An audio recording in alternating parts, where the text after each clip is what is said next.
Welcome everyone to full free course for Unreal Engine 5. This course is going to have everything that you need to start using Unreal Engine 5. So I decided to make this course free, public to everyone. So I would really appreciate if you could leave a like, comment and subscribe to help me with algorithm. This video is going to be free. I'm not gonna remove this video from YouTube. So in the next 10 years, I hope I'm gonna help a lot of people with this. So yeah, I won't talk much. Let's just go straight to the action. So the first thing is going to be installing your Unreal Engine 5. So just go to Google and call Unreal Engine 5, type Unreal Engine 5, and you will see Unreal Engine 5 right here. And as you can see here, we can just go to download, and Unreal Engine 5 is completely free to use, but there is some things that you need to know, and that's like licensing, and I will show you in a second. So we have some licensing for Unreal Engine 5, and that being if you reach above 1 million in the revenue, 5% goes to the Unreal Engine. So Unreal Engine 5 is free to create custom projects, internal projects. It's free to get started for game development, and 5% royalty only kicks when your title earns over 1 million USD. So if you are a beginner and you want to try Unreal Engine, it's completely free. And if you want to create some medium-sized indie games, it's completely free. So we will download launcher, and I already have it installed, so I'm not gonna go over installing Epic launcher, but we can just type in Epic Games Launcher once we downloaded it, and we're gonna be greeted with this. So everything might be confusing here for you. First we have samples. In the samples you can choose some existing projects that Epic Games created for us, so you can build up on them. We have a FPS project, Lyra, that is one of the most famous FPS projects that you can use. We got another one, Crop Out, which is a RTS game. But all of these projects can be used for different stuff, right? We have a car configurator, we have a broadcast sample, because Unreal Engine 5 is not used only for the video games, it's also used for the movies, for architecture stuff, and a lot of different stuff. Also we have metahumans, which are basically realistic characters with realistic faces. Then we have marketplace. So if you are coming from Unity, you might be familiar with this. Basically there is a marketplace for this engine, and very important, every month, I think it's Tuesday, but around 5th of every month we have free for month collection, and basically you can take all of this stuff for free. Right now you can take this stuff for free. You can take this renovation simulator, which is pretty cool, all that for free. But after when the new collection comes, you're not going to be able to get this for free anymore, so it's best to grab them all and just pile them so you have them. Then we have a library, and this is what we need.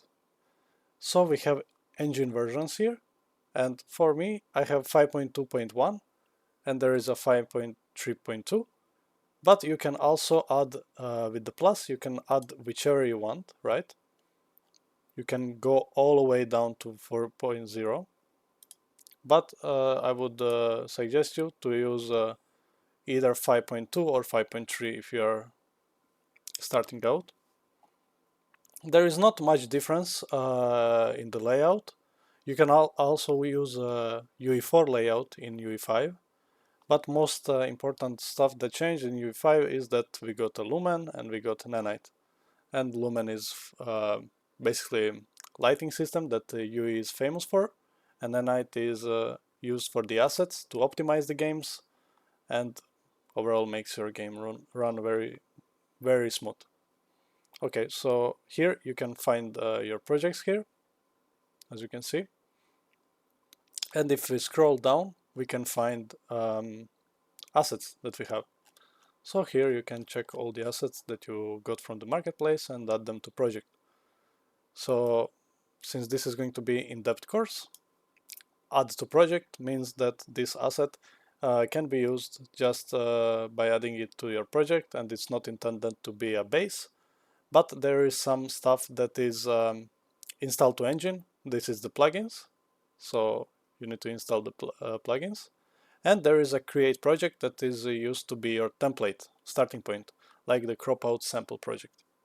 Okay, so I will stop talking about that and let's go ahead and check what we have here. For this tutorial, I'm gonna be using 5.3.2 and I'm gonna simply press launch.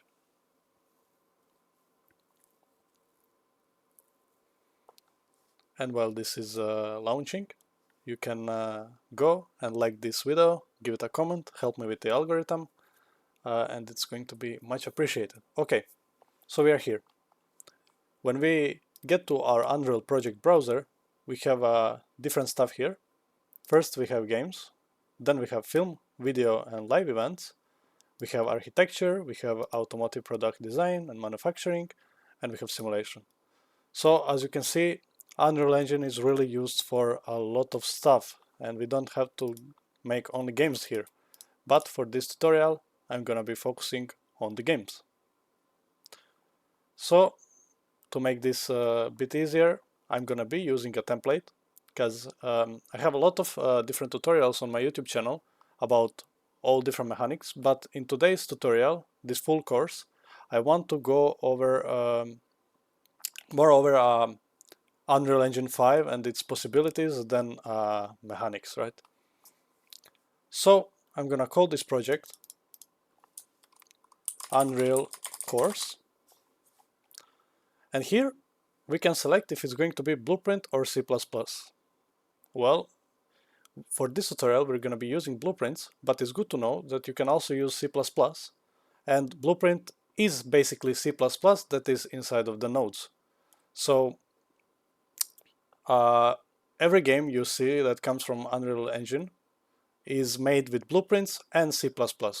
Of course, C++ gives more performance and also it's more customizable. You can do a lot of more different stuff that you want. When I wouldn't say that you are limited with the blueprint that much, but yeah, it's much more better if you are going to create a very large size games to use C++, but also games like Valorant, they also use blueprints. So target platform is going to be a desktop, quality preset is going to be maximum. So what target platform does is basically we can select for where do we want this game. I want it to be on the desktop. And the quality preset is basically checking what performance do we want from this project. And I put it to maximum. But if you put it to scalable, then some features are going to be disabled by default. And it's basically going to give you a better performance, but it will cost you quality. Starter content, we can include starter content. And ray tracing, I'm gonna disable this because we don't need it right now for this project. But if you don't know what is ray tracing, well, a lot of new games have it. It's basically you can see a lot more details, and it just gives much more realistic quality to the game. So let's go and create this.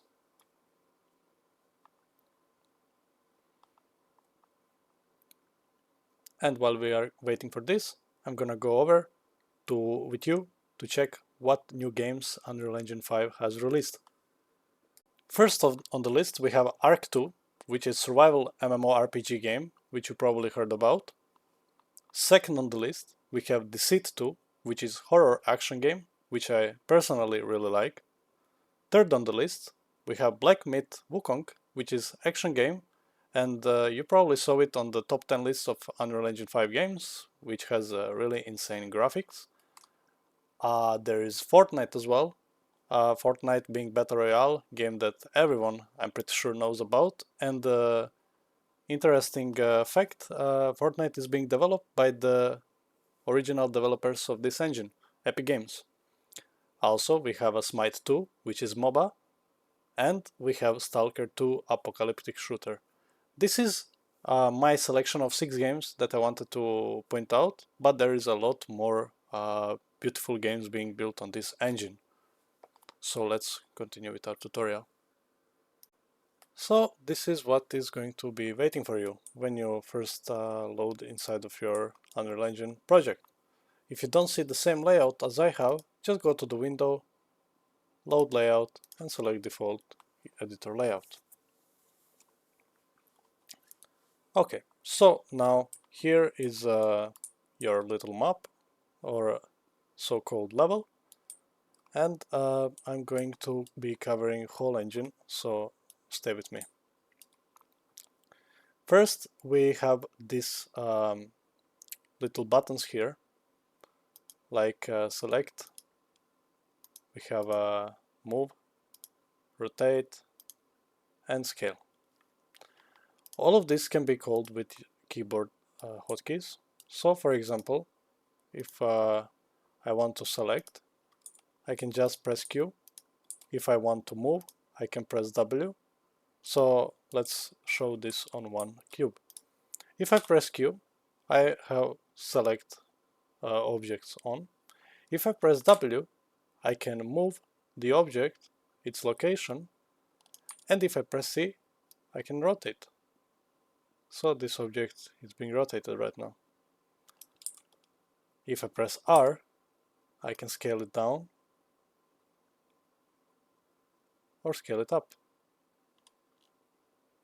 As you can see, I can do a lot of stuff with this cube, and that's basically how you would go with it. So here as well, we have 3 more buttons that is going to be important for you. And these buttons, this is going to be 10 for you by default. These buttons are basically helping you to snap stuff around the level. For example, if I want this cube to be 50 degrees rotated, I can just snap it to 50. But if I disable this, look what happens. Yes, it's more smooth, but as you can see, the number is not being whole and it's not snapping by 10. It's just randomly going. I mean, not randomly, but you know, it's not stopping. So let's turn that back on. If we disable this, now you can see I'm moving this cube very smooth. But look what happens if I enable. Right now it's 10, so you don't see the difference, but if it's 100, you can see the difference. It's snapping. Okay, if I press to 1, it's going to be smooth. Also, we have the same thing for scaling. If I want to scale this box, I press R, and if I select the middle one, I'm gonna scale it on the all axis, but I can also scale it only on one axis. But you see, it's still snapping, so if I want to turn it off, as you can see, it's going to be smooth. So that's it. Here we have a camera. We can turn our camera speed so we can fly around level, which is extremely useful if you are creating a bigger level. But for our case here, we're gonna be fine with just one. So very important stuff about Unreal Engine is that you don't actually have to write code. I mean, yes, you will write it, but in the different way. So you don't have to go with C++. There is something also called Blueprint. And we can access Blueprint by simply opening some actors here, some Blueprint classes, or we can open level Blueprint, and I'm gonna go over it in a second. Here we have a selection mode. We can create landscapes, as you can see, but I'm not gonna be covering landscapes in this tutorial. We can create foliage, we can create we can paint, sorry. We can model stuff. We can animate stuff. We can fracture stuff. We can do a lot of stuff, but I don't want to fill your head everything at once. So let's teach you how to write your first blueprint code. So if we press play here, you can see we have a character that is running, but we did nothing and we still have character. That's because we are using third-person template. So let's write our first line of blueprint code. Let's open level blueprint. So this is our third-person map. We can write event begin play. This is what happens when this actor or this level right now gets spawned in the game. This is what is going to be launched, this event. So I want to say hello world once this level is created or once I enter this level. So I will just print string, and what is print string is basically it's our log, but it goes on screen, and you will see in a second. Let's call it hello world, I've been spawned. You can change some colors here. You can also print it to log and print it to screen. If you don't want to print it to screen, you will have it here in the logs. So let's see if that works. If I press play now, I should be having this text in the left top corner. Hello world, I've just been spawned. I can increase the duration so you can see better. As you can see in the top left corner, we can see hello world, I've been spawned. So our code has been run. Very nice. But that doesn't do anything here. So what we're gonna do is simply we're gonna create a simple platformer here to teach you guys about Unreal Engine 5, but still I have to go through some of the stuff here. We have perspectives here, so if I press top, as you can see, I'm gonna be able to see my level from the top. Also, I can select lit, so it's not a wireframe, and basically I'm looking at my level from the top. And here you have different view modes. But let's go bottom, shows bottom, left shows left, etc. Everything is what you imagine it to be. So let's go back to perspective. We have lit. This is very nice to see how your scene looks like with the lightning. But if it's dark, for example, I do this. I go inside, I cannot see anything, and I need to edit my level. Then I'm just gonna select unlit or press Alt +3. And now you can see I can see my level even though I have no lighting inside of the level. Let me go back to the lit, and you can see it's dark. But you saw how I created this cube very fast. Let's delete it. There is a lot of hotkeys that Unreal Engine has, and one of them being if we hold Alt and left click this Z-axis, I'm gonna duplicate. Sorry, I didn't hold it. So hold Alt, left click, and you will duplicate it. And as you can see, our cube got duplicated just by that. But if I press Alt and Shift and click, I can follow it while I'm duplicating it.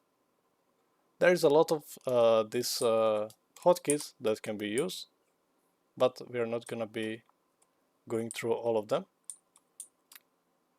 Also, when you press on actor, you will have details about it. Here we can see hierarchy, the instance. we have this static mesh component, which is basically cube. But if we deleted this static mesh component, we wouldn't be able to see anything. But we cannot do it right now because it's not blueprint actor. Also, you have here the numbers, and what you can also do here is you can type in some number and you can do mathematics stuff inside of it. So I want to multiply this by 2. I press enter and it gets multiplied right there, which is really cool.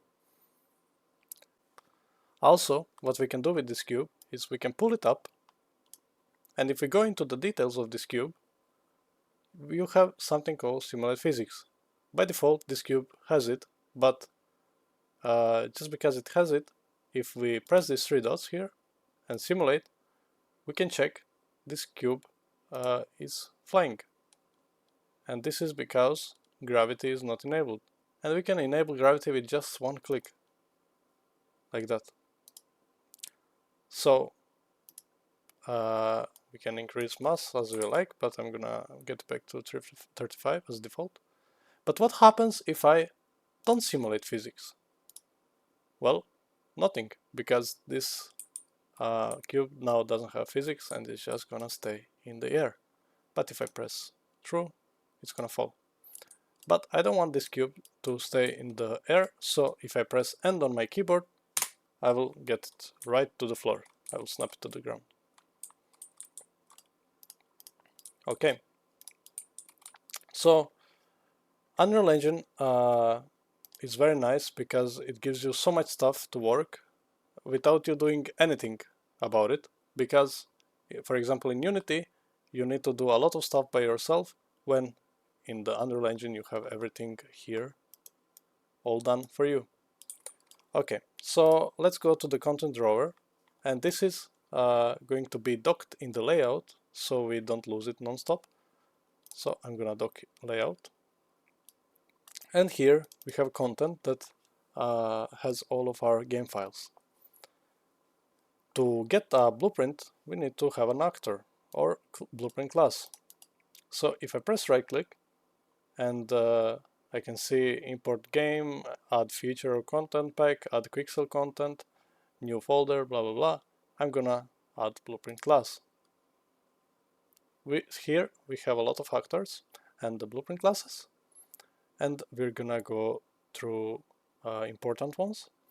So it's very important for you to know actor. Well, actor is everything that can be placed inside of our level, and with actors you're gonna be creating something like weapons, something like food to pick up the banana from the floor and eat it.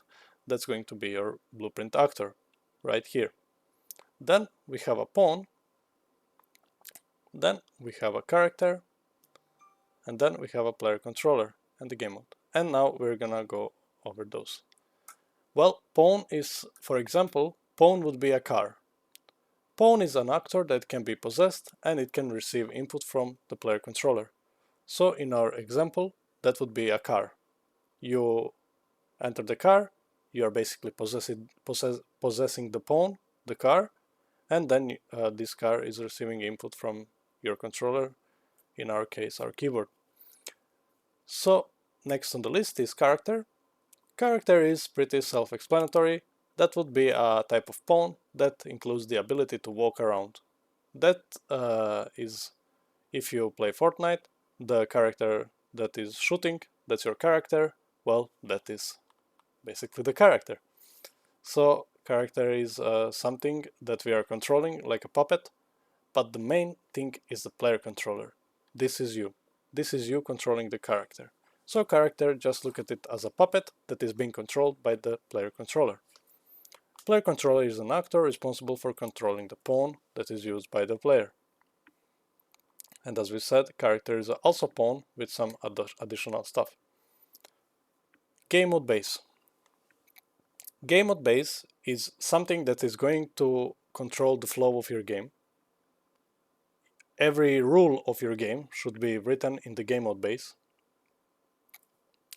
And game mode base is basically controlling everything that happens inside of that level, because every level has its own game mode. You can also use the same game mode in multiple levels. So we're gonna go over it and test it right now. Let's create first game mode base. This game mode base is going to be called my first game mode. So let's open my first game mode. We can see in the viewport there is nothing, construction script there is nothing, and event graph there is something. And there is something that we need. And that's begin play in this example. Begin play is something that happens when this game mode gets spawned in the game, when the game starts. So I'm gonna print string again and call this game mode has been spawned. And I'm gonna set the color to be like blue. Duration also 12. So there is our game mode being spawned, print string that's gonna prove us that game mode is there. But if we press now play, we only get hello world I've been spawned, that is here in our level blueprint. And why is that? Well, I said that every level has its own game mode, so because of that we have to attach it to our level. Basically right now we are in the third person map and we need to go to the world settings. Right now we don't have world settings here, so we are just simply going to go to the window and get our world settings right here. Once we get that, you can see here under the game mode there is something called game mode override. So we have a game mode here that is already being put, and that's the default game mode that this BP third person game mode has. But I want mine game mode, so I'm gonna select my first game mode. But this selected game mode needs a lot of stuff here. First being default pawn class, and as you can see it says default pawn class, and we're gonna put our character here. So that's going to be BP third person character. Then we have a HUD class, and this HUD is basically being swapped with the UI. So in our case we're gonna select none. Player controller. Because our movement is done inside of the player controller, we're gonna leave the default one because I don't want to create another player controller. I have a lot of tutorials on it, but I don't want to fill your head with this information right now because there is more important stuff to learn. Game state base, player state can stay default, and this is not important for you right now, but just to tell you, the game state would be something like there is a 5-minute left until the end of the game, then you would put that timer inside of the game state to control the state of the game, as the name says. And the player state is something where you would put your player name, your player score, but this is mostly used for the multiplayer projects, but can be also used in single player, of course. Okay, so now as we set my first game mode to be game mode override of this level, if I press play now, as you can see, game mode has been spawned. So our game mode is here, being run. That's how you set the game mode to your level. Next on the list, I want to go over some variables. If we open my first game mode, or rather go to third person, blueprint, and BP third person class, we have this event graph, and don't let this discourage you. You don't have to know anything about this right now. We're gonna go over the variables. This is going to be a very beginner specific tutorial, and I don't want to scare you with some of those, but if you have any experience in the programming, you will know what is variable, and a lot of them will be very similar and recognizable for you. So let's create another variable. As you can see, we can name it isDead because we got a boolean here. And what is boolean? Well, Boolean is used to check if something is true or false. So let's create really custom event here. We can do it inside of a first game mode, so we don't have to call it from anywhere. Let's say let's get two values, number 1 and number 2.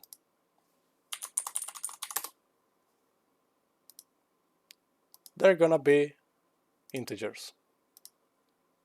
Integer is a full number, but I'm gonna come back to it. I want to check if number 1 is greater than number 2. So number 1 is going to be 5, and the number 4 is going to be, number 2 is going to be 4. So how would I check if this is true? Well, with the Boolean. We would get number 1, and we will get number 2.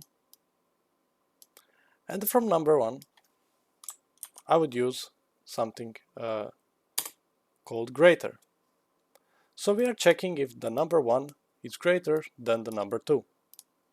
In our case, this is truth. And now we have a Boolean here. This is the Boolean. Return value is a Boolean. But we need to check is that true or false? And we're gonna do it with the branch. So if we hold B and left click, we're gonna get branch, or we can just type in simply branch.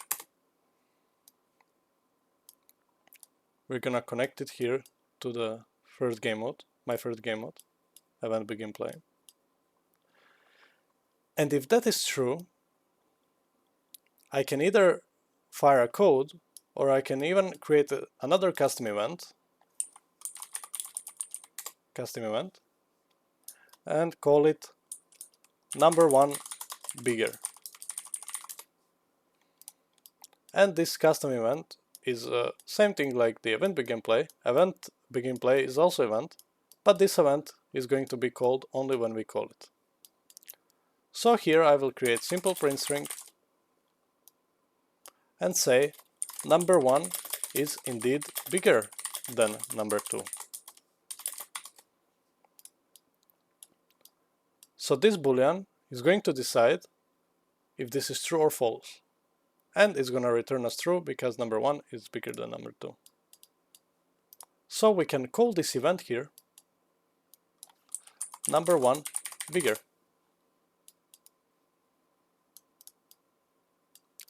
If we go and play now, as you can see, it did call it, but it was very short. Let's make it bigger. Number 1 is indeed bigger than number 2. So it did call our function. But what if this was not true? What if number 1 was 3 and number 2 was 4? Let's compile and check if we get this message. No, we don't. So Booleans are used to check if the conditions are true or false. And we're gonna go over some nice examples in the future of this video. But for now, I just want to go over all variables. We can delete that. So we can get another variable. This variable is going to be float. Float is a decimal number. Float can be 3.3, can be 5.10234, can be minus 4352, doesn't matter, but the point is it can be decimal. Floats are used for something that we need to be very specific with, very precise. So for example, health, we don't want to put health in the integer because integer accepts only full numbers. So we put health into the float because sometimes we can have 99.28 health and we cannot show this with the integer. So now we learned what is integer and what is float. Let's go over next variable. name. Name is used for basically names. When we want to give a, let's say we want to give a character a name, we will just set the name here. Another variable similar to the name is a string. And string is going to be widely used. As you can see, this is a string, but there is no big difference between those two variables. Next, we have a text. And the text is very important because text can be localized. So there is a system in Unreal Engine that every text can be edited inside of it and localized to another languages, but I'm not gonna go over it right now. Just know that it can get text inside, and same as string and same as the name. But if we want to translate something, we're gonna use the text. Next variable is going to be a vector. Well, if we set vector, we can see we have x, y, z. And the vector is mostly used to calculate the movement of something, the physics, and also there is his very similar companion, transform. But transform is also there and can be split into struct pins.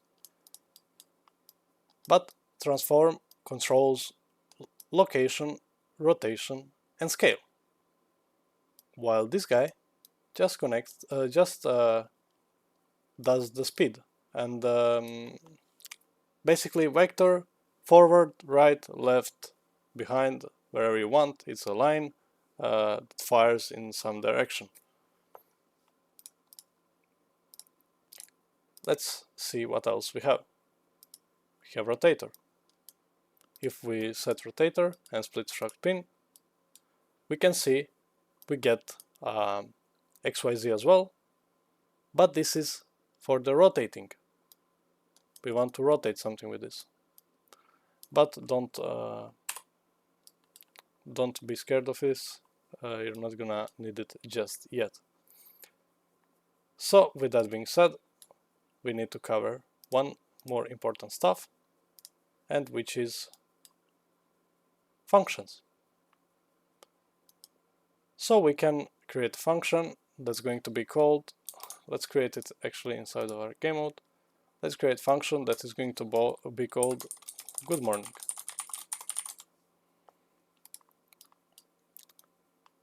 So from the good morning we can print string and type good morning. And now this function can be called from the begin play. And if you press play, we're gonna get good morning.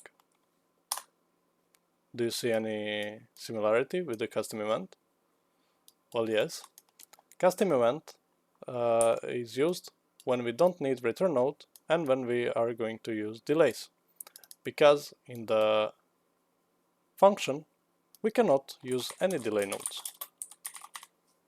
As you can see, we don't have delay.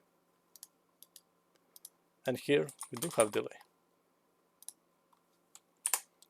Also, this good morning can have return node.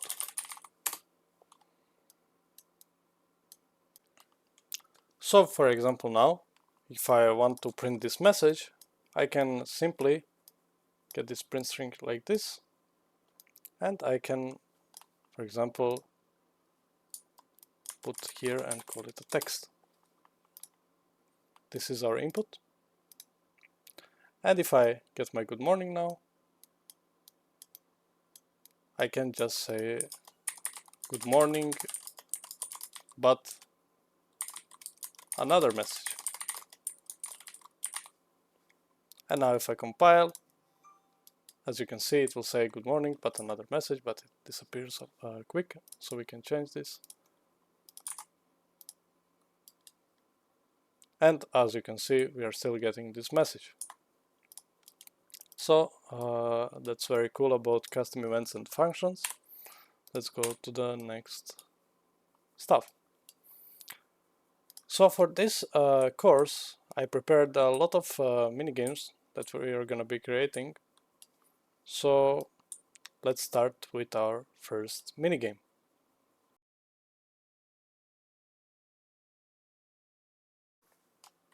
Okay, welcome back. Let's create the simple game. We're gonna create new folder and we're gonna call it games.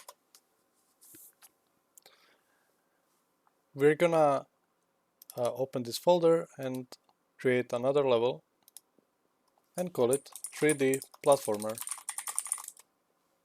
So right click, create new level, and this is going to be our 3D platformer. As you can see, there is nothing, but we can just simply get shapes. If we press R now, we can scale it like that, but it's very dark here. So what I'm gonna do is I'm gonna go into unlit, and there you go, it's not dark anymore. So now I'm gonna press Alt and the left click, and we're gonna duplicate this. And this is going to be our first little platformer stuff.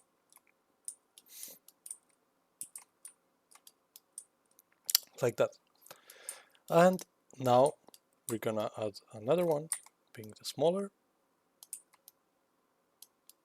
And let's see how would that be. We can right click here, play from here.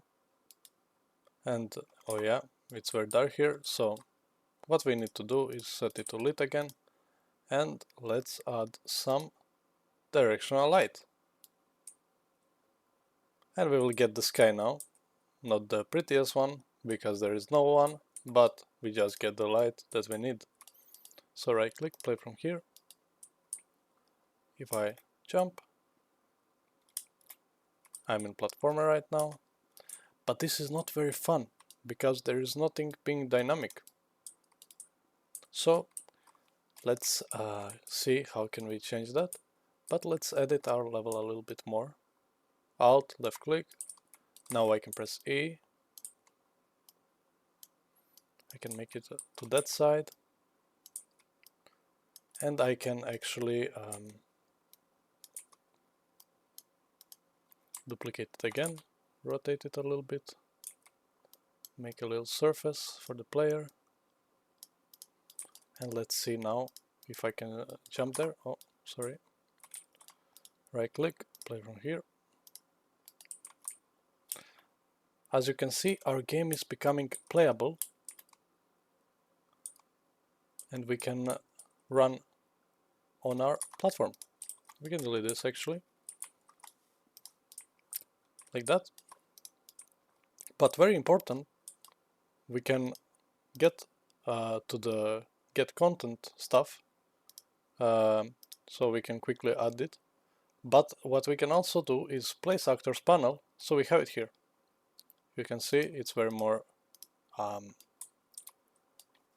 better, it's just quality of life. And let's go to the basic and let's get our player start. We only need one. So I will rotate it to look in the right direction.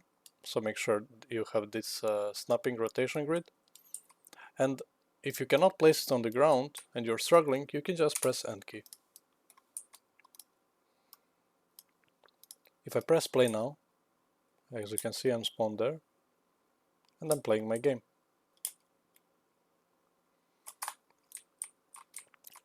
But let's add some dynamic moving platforms. For example, let's create a folder and call this 3D platformer.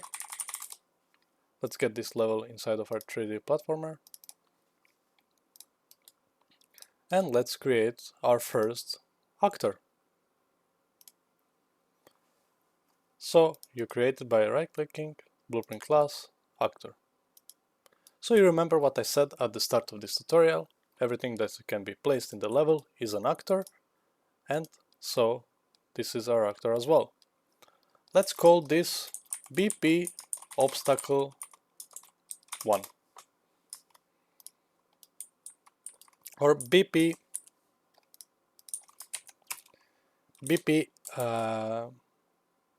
platform, just like that, or BP moving platform. Let's open BP moving platform, and you will be greeted with this. This is the viewport, and let's add something so we can see this actor. So let's add some cube. So right now we have this cube, and we can import the static mesh from the internet, or you can create one in the Blender. But for this tutorial, for the first game, I don't want to import anything. I just want you to see how you can create stuff with Unreal engine stuff. So this platform is going to be, we can set it to be orange color. We can change the element of the material, and we can move it inside of our scene. And as you can see here, it's really there. It's a little bit smaller.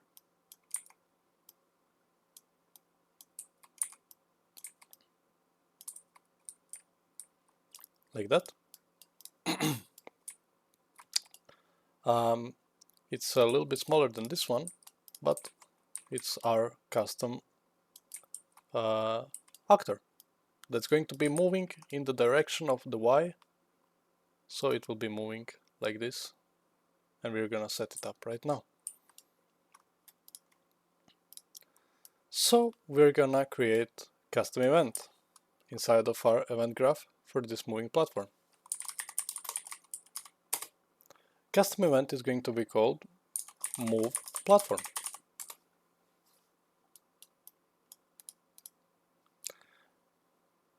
Right now we have this instance here, and we can take this cube that we can rename to platform. We can take it as a reference here, so we get this platform, and now we can do whatever we want with it. So for example, I will set relative location.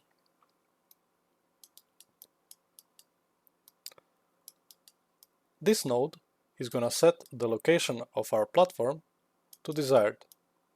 But we cannot just do it like this, because if we press like set location 20, then it's just gonna, when we call this event, it's just gonna set it to be y20. I don't want that, because this platform needs to be moving back and, like, you know, forward and back. So in Unreal Engine there is something called timeline that handles this. So we will add timeline,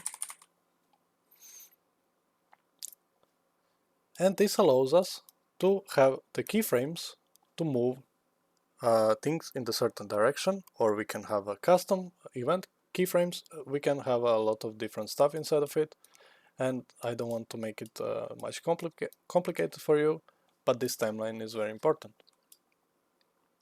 Later on you will also create a doors with this. So if we double click on timeline, we can get flow track. Let's call it alpha. So this flow track here is going to decide how much our values are going to be changed. So if we press shift and left click and press shift and left click again, here we get the time and the value.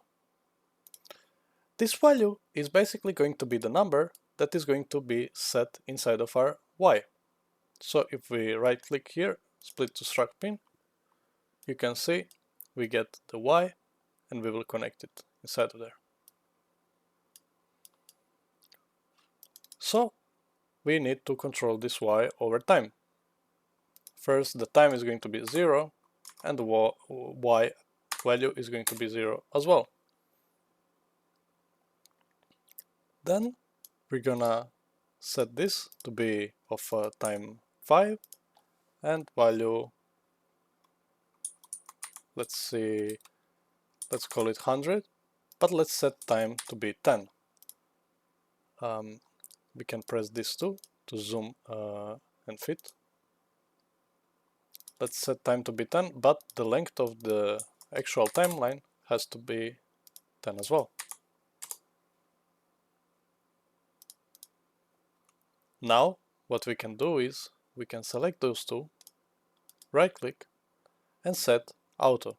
What this does is, right now it's going from 0 to 100, but very constant direction, right? But we want to give it a little bit of, smoothness. So we're gonna get auto, and you can see it's much more smoother curve. I'm gonna also get this platform, copy it, paste it, and I'm gonna get relative location. So this is vectors, this is vector variable here, and we're gonna split struct pin, and X and Z will go there, so we can set our platforms X and Z. So this indeed is going to be happening. So if we call move platform here, because if we don't call it here, this doesn't matter. This is nothing.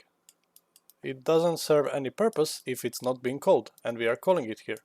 So we are calling this when we start the game. So right now, if I press simulate here, you can see this platform is going to be moving, but very, very slow. So I'm gonna adjust it. Let's adjust it to be value of 500, but the time will stay 10. Let's see what it does now. As you can see, it's much more faster right now. So let's see how far this value is going to go.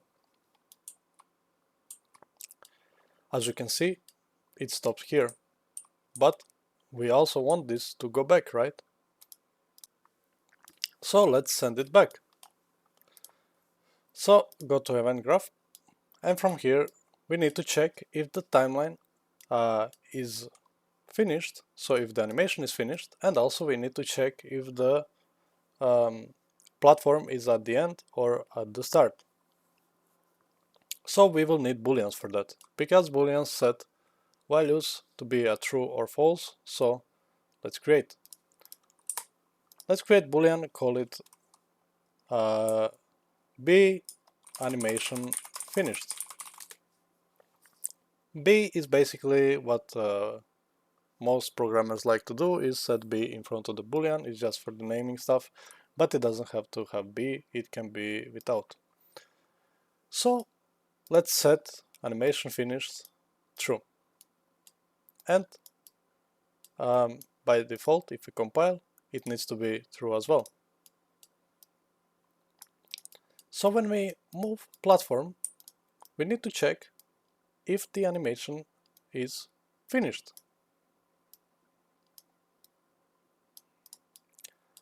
And if it's not finished, we don't want to do anything. And if it is finished, then we want to move it. But we also need to have another boolean and call it B platform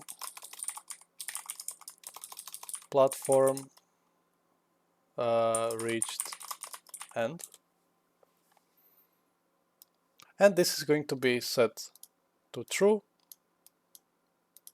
when we send it, and it's going to be set to false if we reverse it.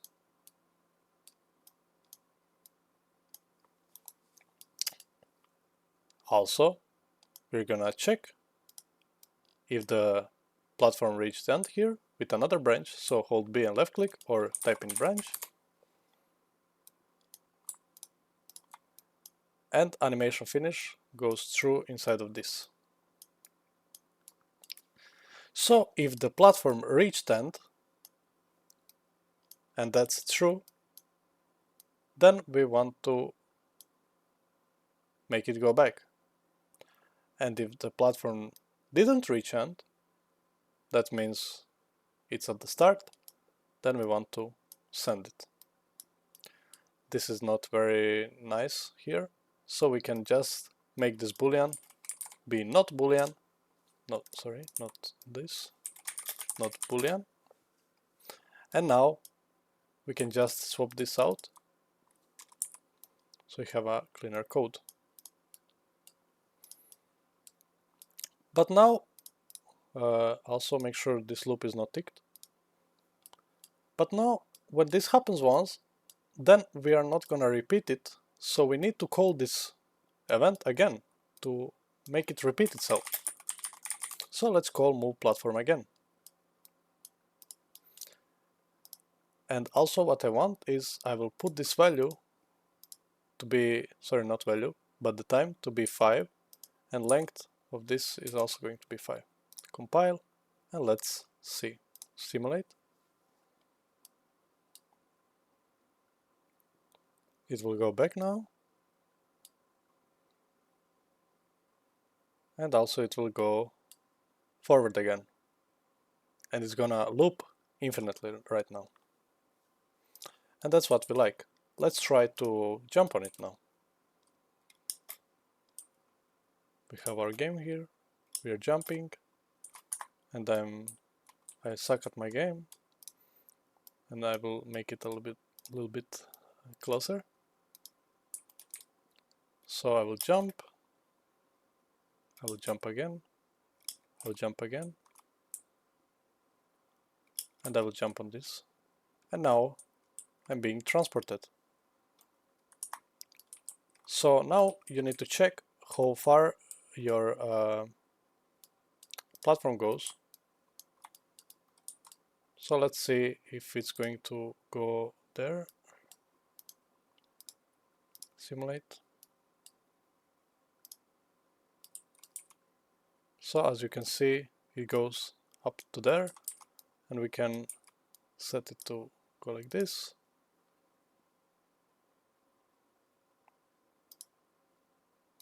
So it can go more far. Okay, so you can do your level as you wish. This is how I'm gonna do mine. But when you press R, you can scale it, this little cube. And most of the times when you create a level, you're just gonna be constantly copying this stuff. So hold Alt, left click, and do your stuff. So this works now. But I also want to create a level, not a level, sorry, the part where we have the things that want to kill us as a player. So let's see, for example, I will create an obstacle that will try to collapse on the player and kill the player. So let's create it. Let's get this BP moving platform, and we can duplicate it and call it BP enemy 1.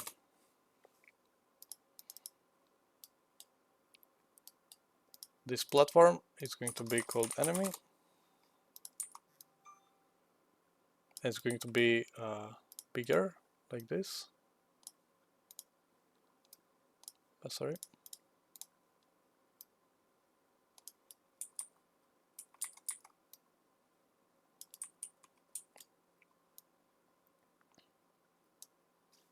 Something like this. But we will need to change this pivot, because right now what it's going to do is it's simply going to rotate like this, and I don't want it. What I want it to do is I want to create a pivot, another pivot, so I can go here, add, and add scene. This is going to be called pivot. So this pivot is going to go right here at this bottom corner, bottom right corner. And I'm gonna move this enemy inside of the pivot. So now this pivot is parent and we can kill our player with this. So let's remember what we need here. So this can be reset to 0, and this is also going to be reset to 0, like that. Let's see where is my pivot right now. Okay, sorry, I messed up. So let's just deattach it. So let's set pivot here. That was my mistake. And again, just attach enemy to it. Okay, so right now we need to remember that we need to send this to -90 on the Y rotation. So it needs to be -90 Y rotation. So let's delete all of this here.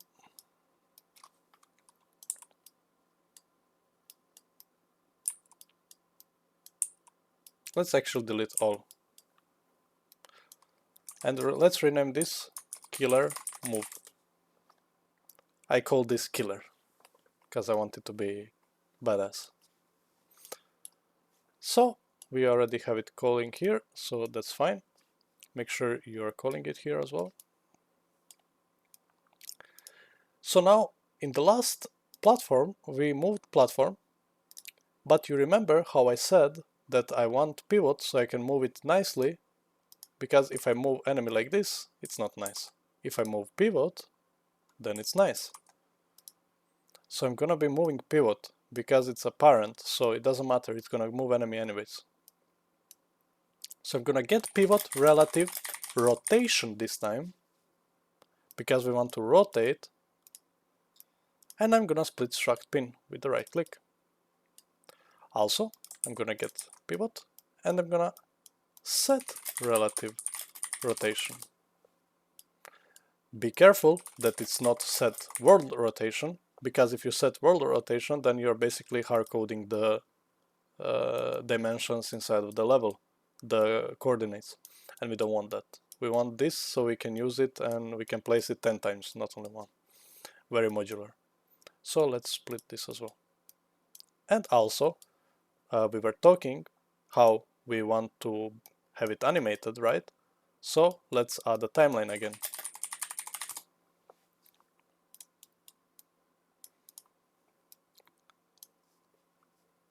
So let's create animation. Open the timeline, track, flow track, and call it alpha again. Shift left click, shift left click. And now we need to set what's going to be basically time of our animation. First it's going to be 0, 0, but the second one is what matters. So let's say our player has 3 seconds from 0 to -90 to go, and length also here needs to be 3 seconds.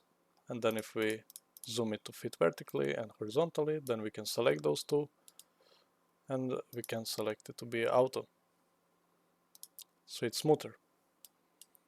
This is going to be our new Y. X and Z is going to be connected right there.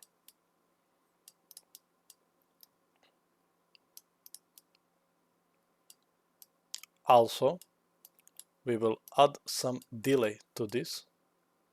So we're gonna create delay. And now I'm gonna tell you why is this delay.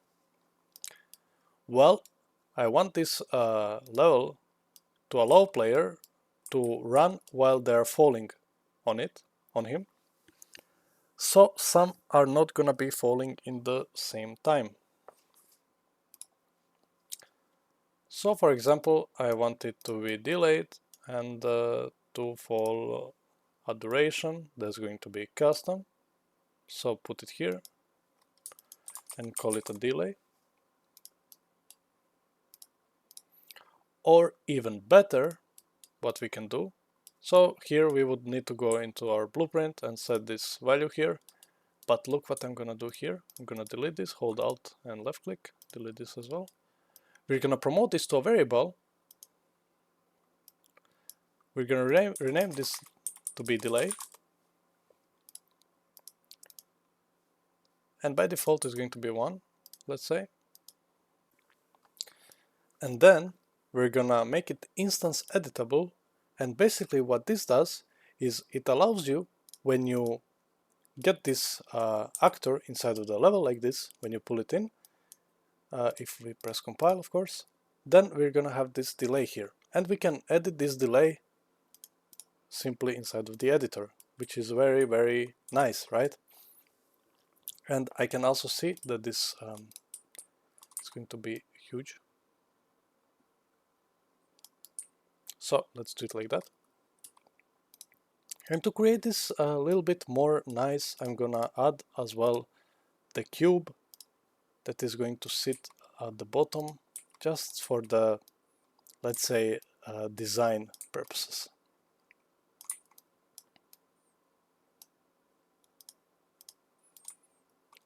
I like to design stuff, as you can see. Okay, so this is only for design, does nothing actually. So let's go back to our track. Now if I actually pull it here, and what I'm gonna do is I actually saw that it's going to be too small. So let's make it like that. Much better. If I go right now, and if I simulate, it's going into the wrong side. And I can just pull it like that. But you can also then make this to be, sorry, not here. You can make this to be just 90, and we're gonna do that actually. And compile. And now it's gonna fall in the right direction. But you can see it has this little delay here. And that's this simple delay. And if we remove it, put it to 0, then we're gonna get it instantly down. Let's make this even bigger. Oh, sorry, not like that. Yeah, like that. So yeah, this should work. And if I create this as well, and I pull all of this kind of stuff, I'm just holding Alt and left click, by the way, and moving it.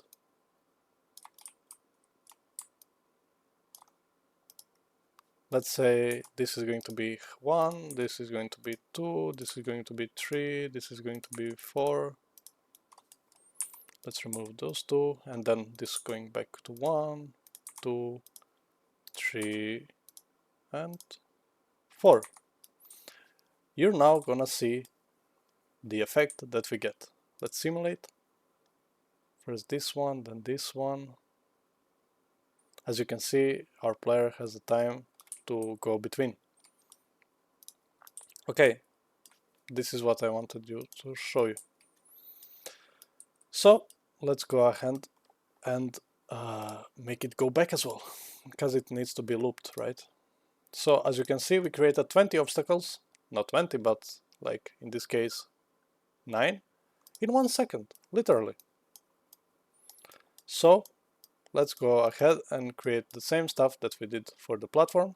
We also, because we duplicated this, we did duplicate this with Control D. So we got these booleans here. So let's see if the animation is finished.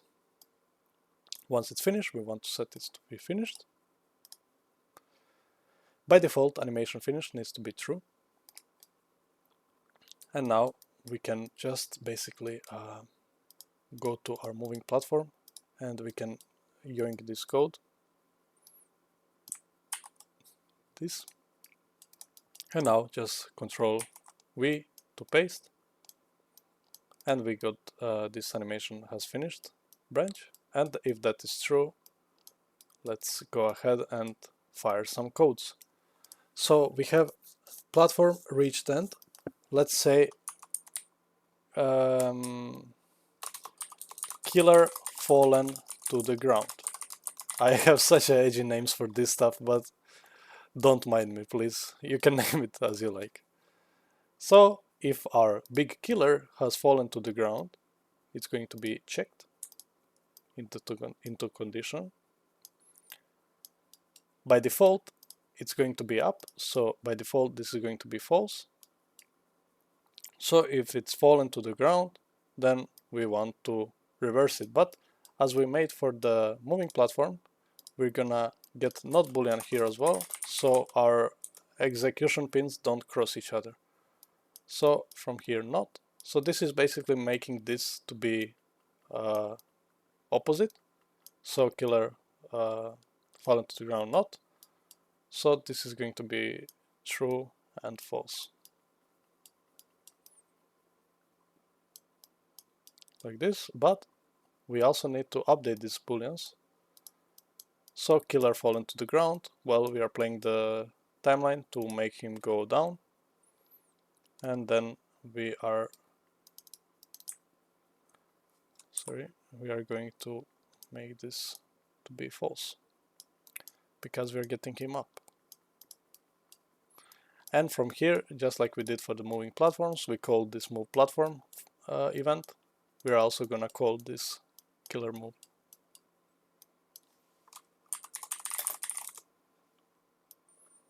And let's see how that works now. If I compile it and save it, make sure you save all, because sometimes the engine can crash and it's not very pleasant. Let's simulate. As you can see, the delay works very well.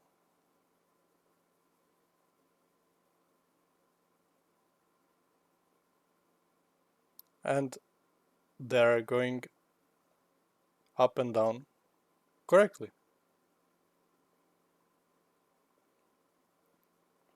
Perfect. So we can now go ahead, and because now if we let's just try to play here. If I'm going, I'm jumping. Oh, sorry for that. I cannot even play my own game. If I go and I jump, as you can see here, I can abuse some bugs and go around, but we're gonna fix that, and I'm gonna show you how. But in this case, look what happens here. I can just step here, and this is not going to do anything to me, as you can see. And I want it to actually kill the player if it hits him. So let's actually create that system. For this, we would need to cast to a player, and that would be easiest way to get something out of our character, to get a reference. But I want to go a step further and teach you about interfaces, because it's better to learn it proper way than wrong. Basically, we don't want to cast, because when we cast to something, then the game is gonna load this inside of our memory. And if we have every object in the world casting to a player character, then when the player character is spawned, then everything would be spawned as well, and the memory would basically it would lose on performance. And we want to save memory where we can, but with modern PCs this is not really a big problem, but I like to have a clean code, so I'm gonna teach you how to have a clean code. For this, we're gonna be using something that is called interfaces, so we can create folder and call it blueprints. This is going to be my folder, and I'm gonna set the color so you can see it, because we have another blueprints here from the package, but I'm gonna use mine. And I'm gonna create folder, call it interfaces. Let's create a blueprint interface and call it BPI, stands for blueprint interface, and let's call it player. player actions. Why do we use blueprint interfaces? Well, we use blueprint interfaces to contact, to communicate between the blueprints without directly casting to each other. So this is very nice and very good. So first we will go into our BP player actions, and you can see you cannot do anything here, but we have a couple of functions here. I'm going to create a couple functions here. First, I'm going to create function that is going to be kill player. I'm going to duplicate it, and I'm going to create collect coins or add coin,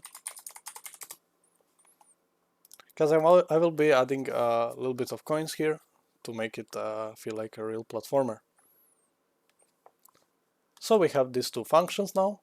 Let's go ahead and get inside of our player controller, just like that. Here we have this new function that we can delete. We were testing some stuff here. But now, to access those functions here, we will be needing to go to class settings, implemented interfaces, and let's find BP player actions here. We added, but nothing happened, right? Wrong, because we got new interfaces here. So on a kill player, I want to simulate physics, set simulate physics, so we can get this mesh. This is our character mesh, so this mesh is basically our character here, and for me is this queen mannequin example. And I want to set simulate physics. And this is very nice about Unreal Engine, that it has this feature. You just tick it to simulate, and look what happens now when this object hits us. But first, we need to implement this message. So, in our BP enemy 1, which is our big killer, we're going to create something called trigger box. And this trigger box is going to be basically child of our mesh. So let's add trigger box.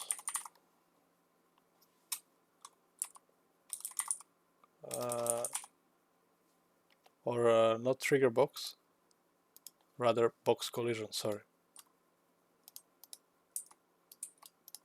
So we can scale this collision to go right where our cube is, like this. And now just, which was the, okay, so parented to enemy, not the cube. Cube is this, enemy is this big line. So parented to that. And now this trigger box, this box collision, we can add event on component begin overlap. We're gonna call kill player. Simple.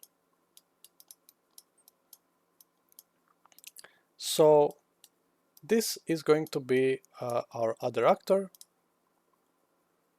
So let's go ahead and check what happens if our player overlaps. So I'm gonna jump here. And let's say, for example, this hits me. As you can see, it simulated the physics. And yeah, I'm still walking, but it did simulate physics, and my character died, went through the floor. So, as you can see, we contact our third-person character without actually directly casting to it. So, this is a very nice way to go around without casting by using interfaces. Very nice. Okay, so now let's also do something that is very important, and that's right now if we fall from our platformer, nothing happens. We are just falling, and we are falling, and we are never going to die. This is not good, so let's fix it. So if I press F, I'm gonna get closer to the object. So if you select something in the level, press F, you get closer very fast. Here I'm gonna create another actor. So our actors were in the games, 3D platforms. So here I'm gonna create another actor, and this actor is going to be that box. This actor is not gonna be seen, it's just going to be collision. In this case, box collision. Sorry. If we right click, add event, on component begin overlap, we will also get kill player. And connect like this. So now this this dead box can be placed beneath our level, somewhere way more down. Like this would work, and we can just press R to scale it.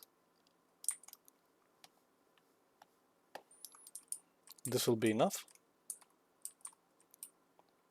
We can increase the camera right now,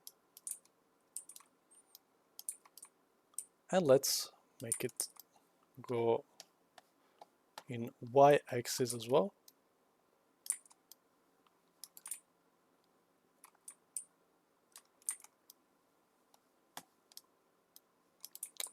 And this will work. We can make it even further, I think. Yeah, so right now I also wanted to tell you about how we can go around and fix the problem that the player can just go beneath here, like on the left, and just run here. So as you can see, what happens now, player just comes here and he just runs and finishes the level. This is not what we want. So there is actually something in the volumes called blocking volume. It comes with the engine and it's pretty nice. As you can see here, our character can be blocked from going here. So we can just move it like that.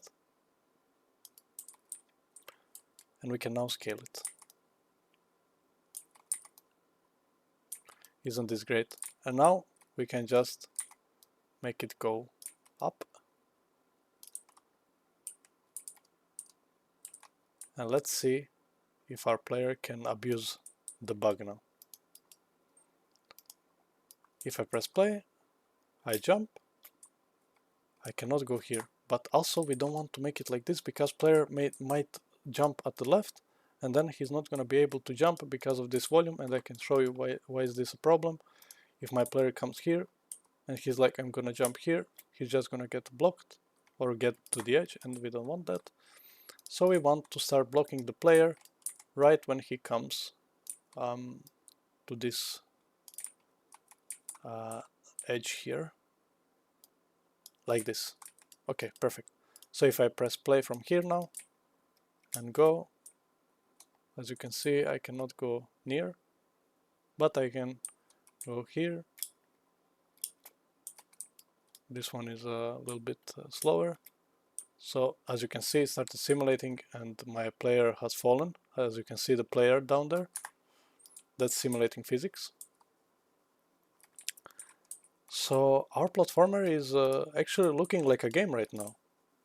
Of course you can add more stuff to it, but I don't want to drag you deep into this tutorial and make a whole entire map for you, because it would take away a lot of time for me. So I'm just gonna do it simple way. Let's Alt and left click this So we get another.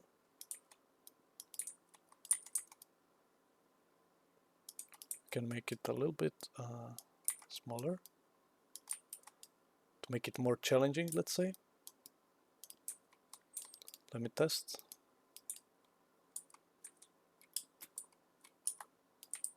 This is going to be nice. And let's make it like this. Yeah, this is going to be doable, I think. Let's make it a little bit closer. And this is going to be our ending point of the game, where the player finishes the game.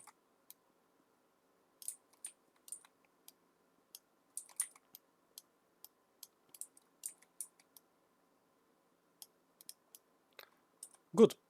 So this is going to be our finish line, and we can create it by just simply we're gonna create this, for example, doors, like a gate or something like this, and I'm gonna rotate like that.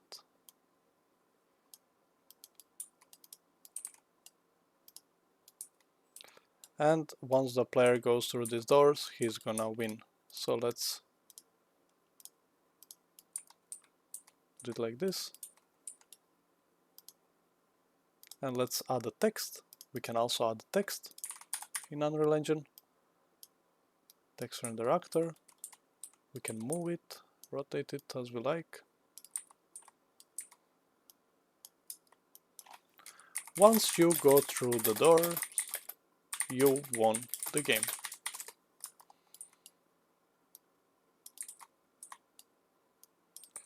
Simple like that. And let's change the color actually, because the doors are already like that. Let's see if it's readable.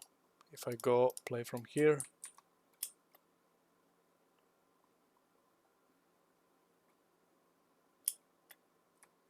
Once you go through the doors, you won the game, but we need trigger box for that. So let's create trigger box that says player won the game. Okay, we can use this dead box and duplicate it and call this game won box. We can pull it here, side of these doors, and when the player overlaps with it, it's going to say game end. So let's open the game one box, and instead of the kill player, it's going to say game end, but we need to create another function there in the BPI then, and we can add it here, game one.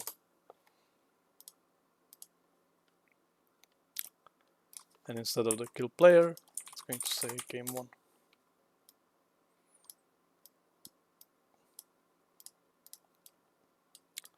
And to test if this works, is actually we're gonna do it like that. Game one, print string,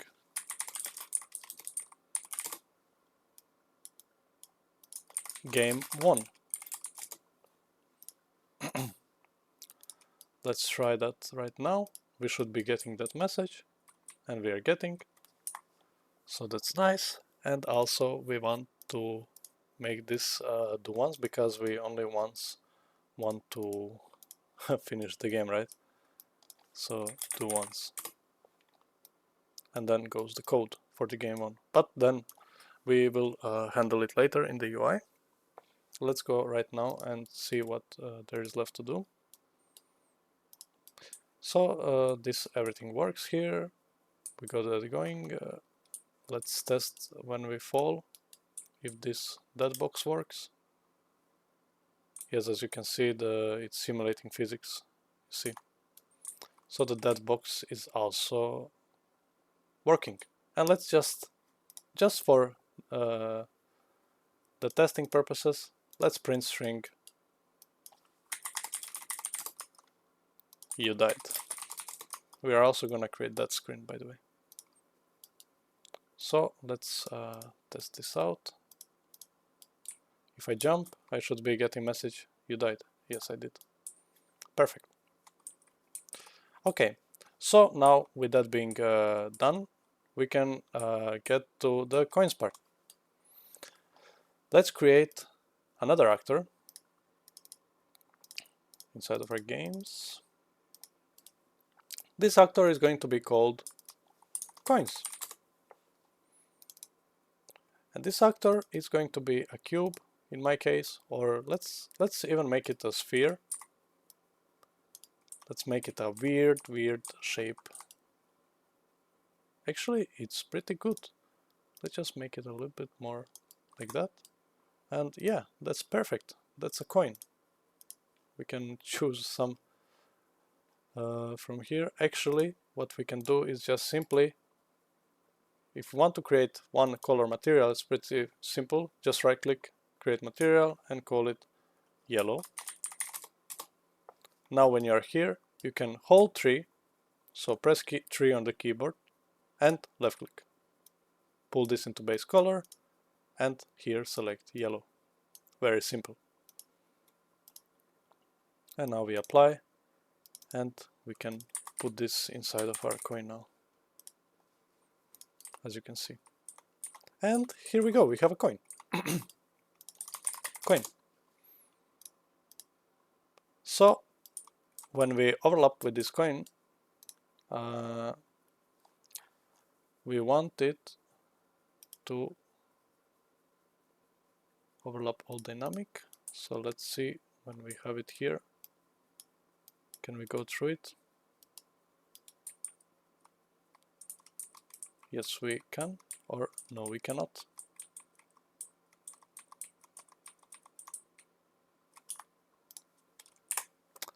So we need to set coin to have a no collision. We don't want any collision from the coin, but we do want some box collision that we're going to be adding. Or we can, in this case, use sphere collision, which is same like box collision but different shape, as you can see here. So this is our coin. Once we interact with this sphere, begin overlap, let's just make this coin to go inside of the sphere. So no, so actually the sphere inside of the coin. So now this coin is going to have his collision, and if we add event on command on component begin overlap, we want to add coins.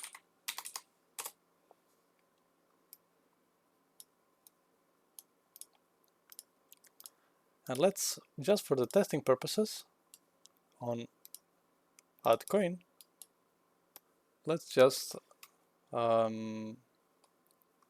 simply print string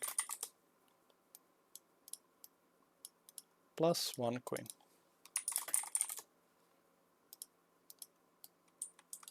Let's get this coin here.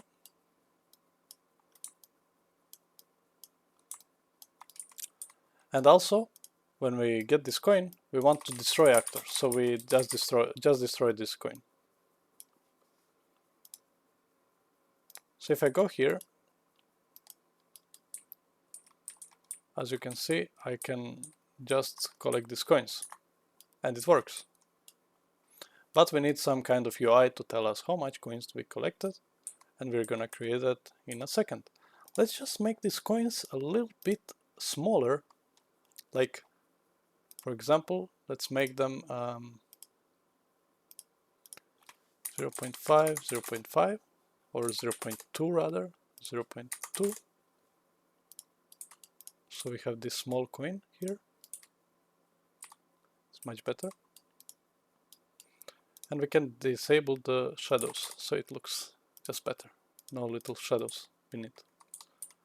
And maybe this is too small, so let's just adjust it to be 0.4, 0.4, or 0.3 rather.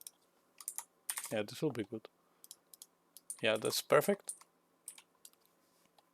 So what I like to do is let's create a folder, call it UI, because all left to do here now in this game is to create some UIs. So let's create some UIs. Let's open UI, and I will create one UI that's going to be main UI, the one UI that's going to hold everything. So call it master UI. Right there. We open the master UI, and first thing we are gonna add this canvas. This canvas is going to help us to navigate on the screen to put everything where it belongs.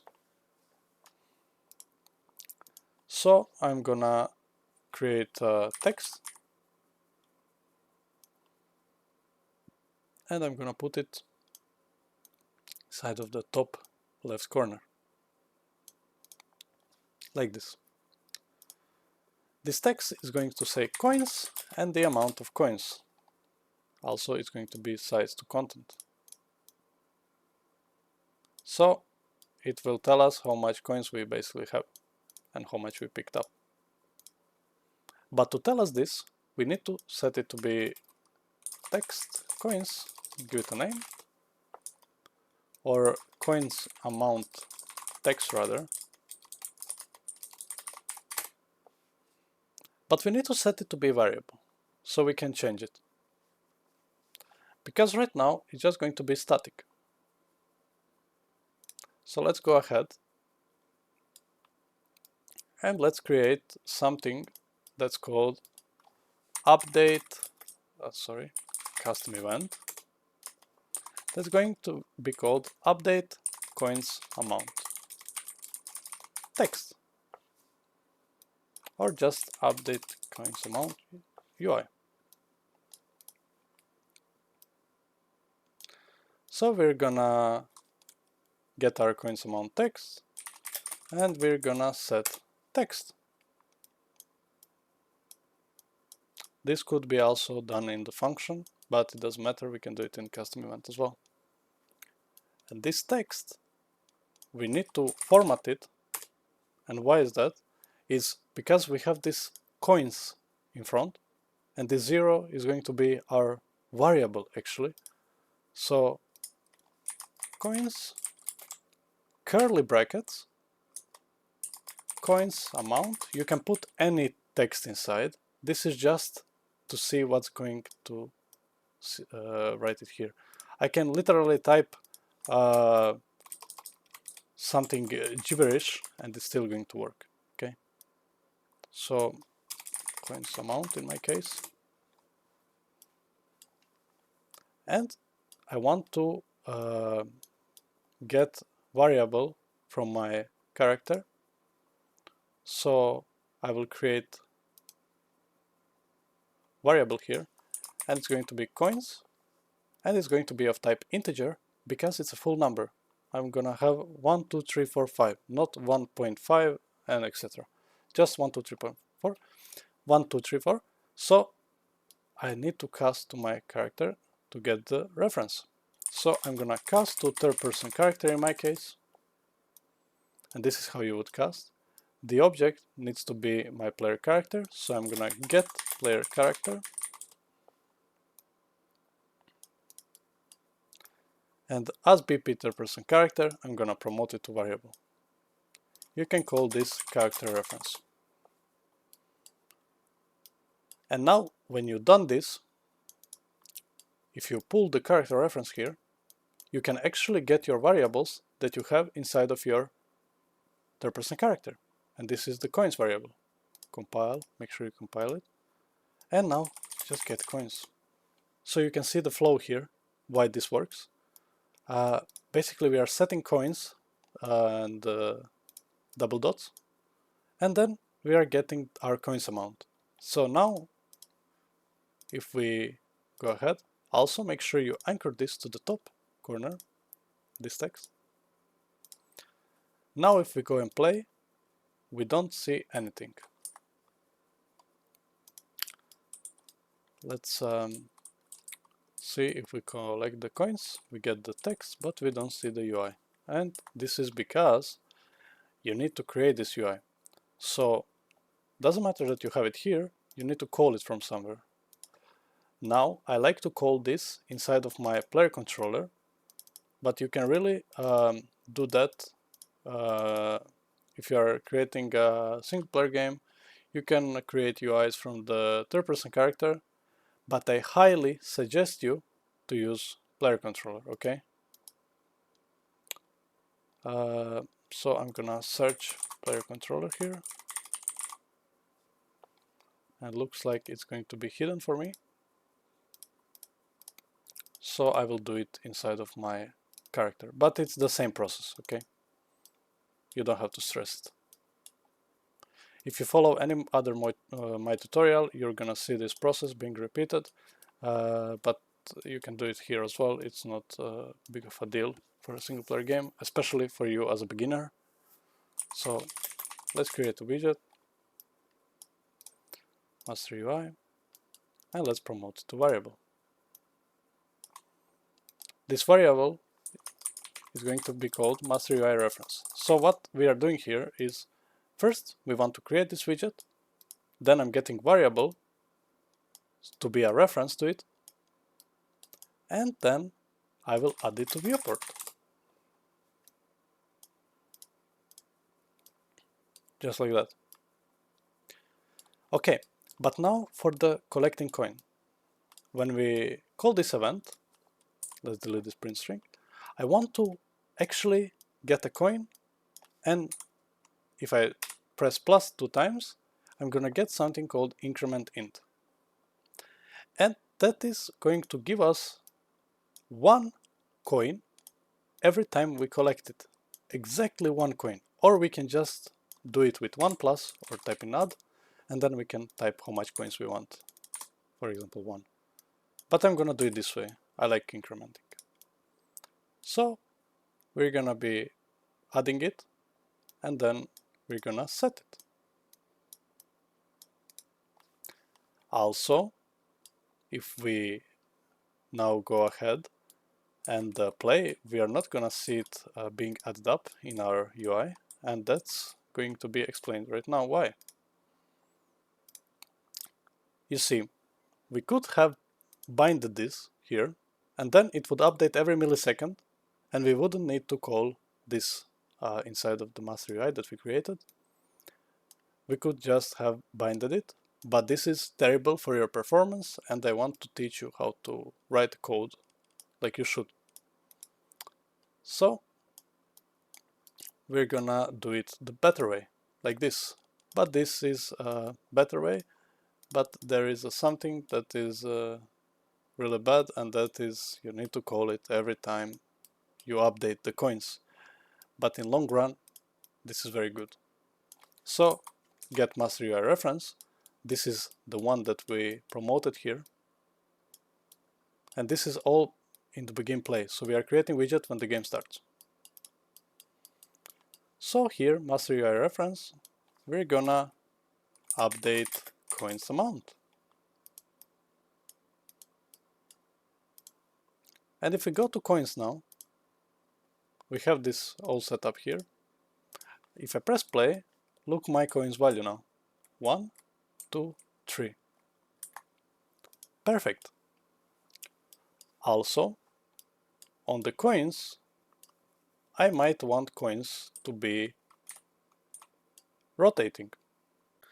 So let's create a simple rotation for our coin. Let's get event tick here. And here we're gonna create custom event called rotate coin. So just create custom event, and this custom event is going to go into event tick. What event tick does is it's going to run this every frame inside of our game. So we will create something. There is a node. You don't need to stress about it, but I'm just gonna show you about it. If we get this coin from the instance here, we can add relative rotation to it. So the name says it all. We're gonna be adding rotation to one of our directions. So from the delta rotation, we're gonna make rotator, and make sure you select this one. And this is going to be our axis that we want to edit. It's basically this one. If we roll it here, you can see. So every second we want to add by 1. We can also promote this to a variable and call it coin speed rotation. And if I make it instance editable, every time I spawn a coin, I can edit its rotation. If I set this to be faster than the others, you will see the difference now. You can see this one is a lot faster. So you can change it here as well to make it really custom. But yeah, let's put some coins in our level. So now that the hard part is done, and that is coding our coins, right? We can just close this stuff now. That box, yeah. So let's put our coins here. If we go to our games, let's go ahead and put some of the coins here.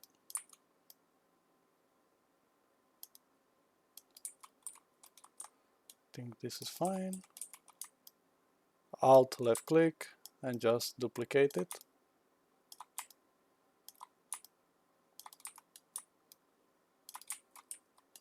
We can also put some here. We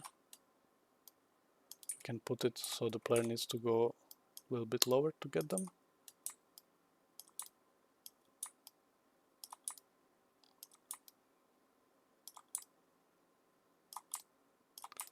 Like that.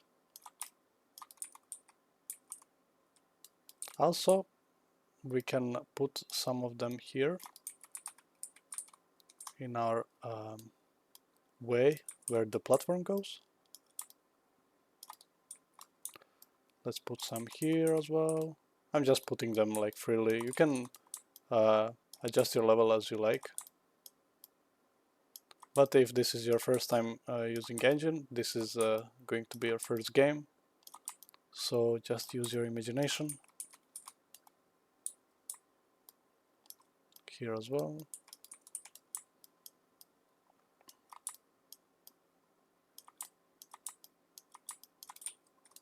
So you can use technique here that I talked about, and that's it. Alt, Shift, left click.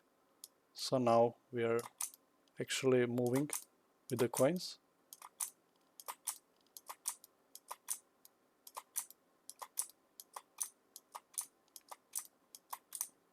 This is a lot of coins here.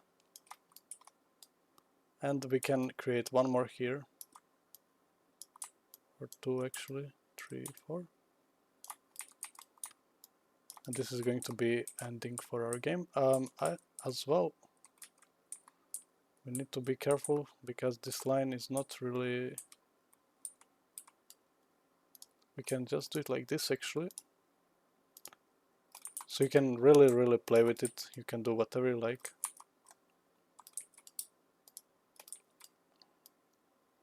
Like that. Also, I'm gonna do it here.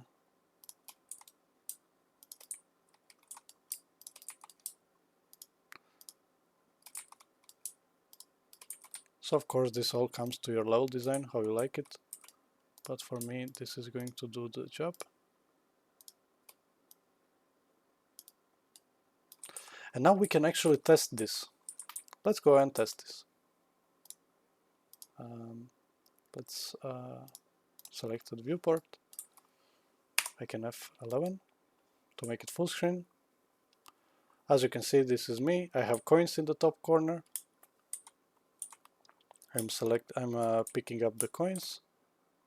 I can take all these coins here.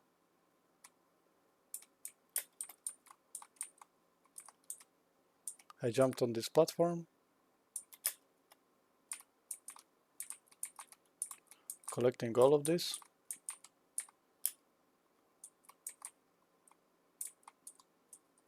Going there, simply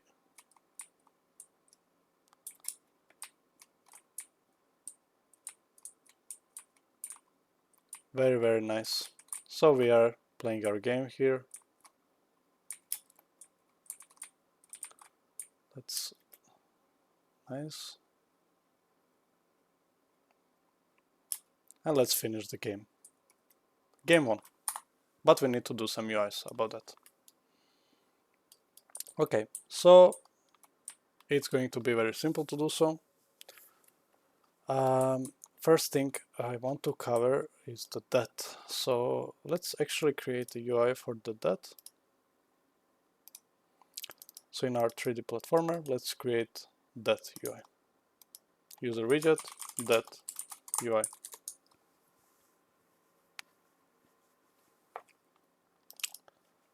Let's get canvas panel. And now we can get border. And this border needs to fill our whole screen. So the best way to fill our whole screen is by stretching it, putting everything offset to 0. And now we can change our brush color to say that we died. So black fits the dead vibe, so we died. This text goes under the panel. We can size it to content. We can anchor it to mid. And now position it to 0, 0. So we are in the middle, but this is not exact middle as you can see. So we will just align it by 0.5, 0.5 to make it perfect middle. And let's say you died, actually. You died, noob. And let's put it to red. Let's put this to 0 to make full red. And now this can go a little bit up because we need to make space for the button. So we have this here, and now comes the button. With this button we are basically going to be respawning. So type in button and get it inside of your canvas panel and get yourself also text inside of the button. Now this button is going to be sized to content, anchored to mid, and as we did for the text, 0, 0. This can stay like this, 0.5, 0.5. If we make this button a bigger, we can make like that, and then position 0, 0. This text can go a little bit down now, and this will say respawn. And let's change the background color of this button to be something darker, like this. But this still doesn't do anything. If we press this button, nothing is going to happen. So we need to on-click. We need to open the level again.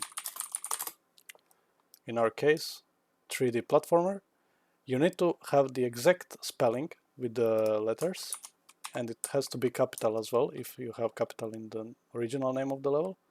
So platformer, like this. And when we press this you died noob, we're gonna restart the level by opening this level again. Simple. So let's go ahead and do it. That's working, but now we need to put this UI, once our player dies, we need to put it on screen. So we can do that in the kill player. We simulate physics, and then we can we don't need that simulate physics anymore, so we can just do UI.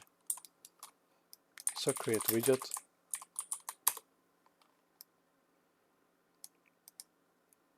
and let's create that UI, and simply add it to viewport.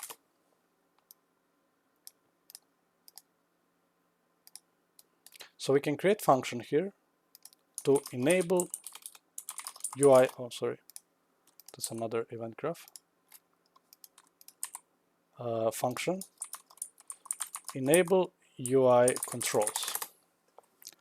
So when we get this that UI, we want to show the cursor so the player can click the button, right?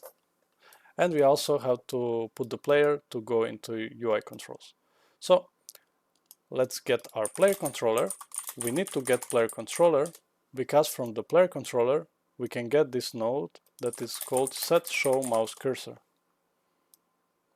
And we want to set it to true. And also from the player controller, I'm gonna set input UI only.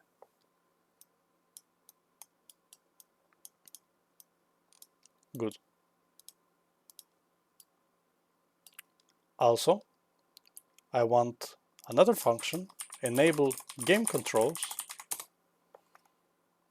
and I can copy this, but it's going to be changed a little bit. For the game controls, I don't want cursor, and for the game controls, I want set game only. Set input mode game only. So now if I open that UI and add it to viewport, I want to actually enable UI controls as well for it. And if I go and play it now, I full screen, I for example fall from the platform, you died noob, I have the button, respawn, and I'm back. But I cannot move. That's because when I press this respawn button, not when I press when I get this UI for the death, I'm basically enabling UI controls. So on the begin play of my character, I'm gonna enable game controls. So if I fall down now, I press respawn, I'm respawned and I can move. That's why we created these functions. Okay, so with that being said, we have that now, and now we need game 1 UI, because we are now presenting it with the print string. So let's just copy that UI, I call it 1 UI, or game over UI. You won. Let's change this text to you won.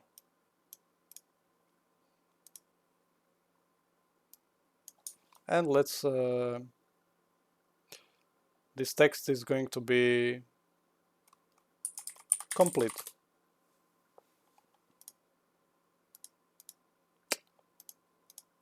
Also, I'm gonna get the text here. I'm gonna put this text into canvas panel, size it to content, and this is going to be my score, or how much coins I collected. So let's align it like that. So as you can see, we aligned it just like we did for this two, and let's name it score and this number. I want font to be a little bit bigger, like that, and the color is going to be something like this. But we need to update this score. So this is going to be score text UI. And we're going to update this inside of our third person. So here we have this game 1 event. From there, I'm going to create a widget. And this widget is going to be 1 UI. And it's going to be promoted to variable, call it 1 UI ref. And why I'm promoting this to a variable is because I want to get this core text UI. and score text UI needs to be updated. So I'm gonna get score text UI, and I'm gonna set text here.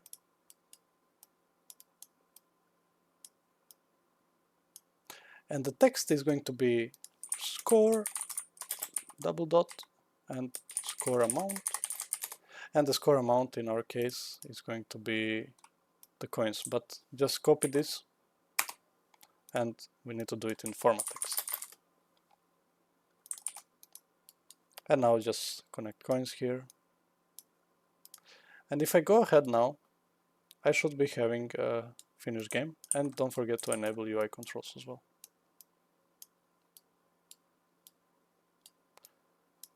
And after all of that, we're gonna add this to viewport. So what we did here is we created this UI widget. We got the reference so we can update the score text, which is basically this. And after we updated this text with our coins, we enable UI controls and add it to viewport. So with this being done, I think we have a game. Let's go ahead and play our game.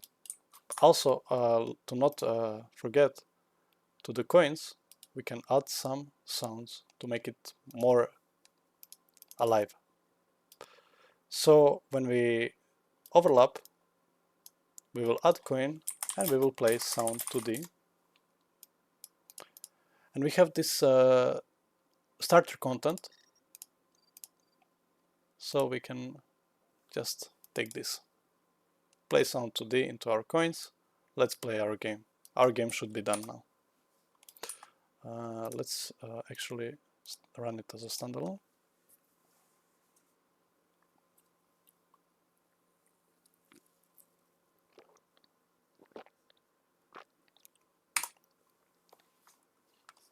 If we press F11, we can get it to full screen.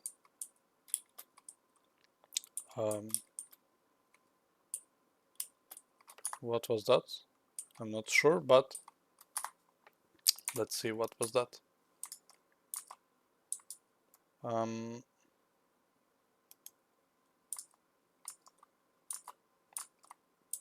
If I could close this, that would be nice.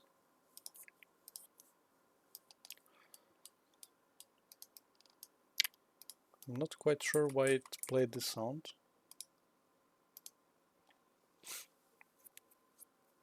Like I interacted with it, but I did not.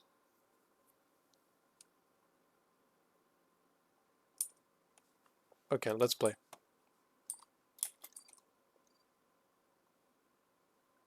Am I being trolled? Okay. Okay. Op. I just want to speedrun it to see if my UI works. Okay, not this one. I'm such a noob.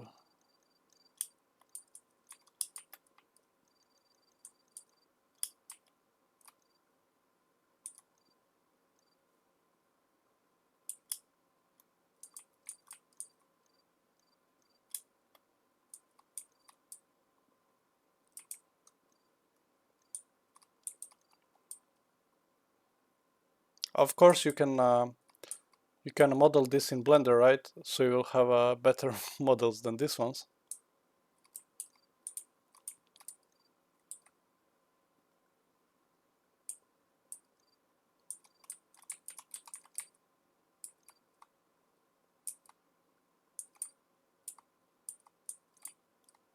Okay, okay. I swear if I fall here.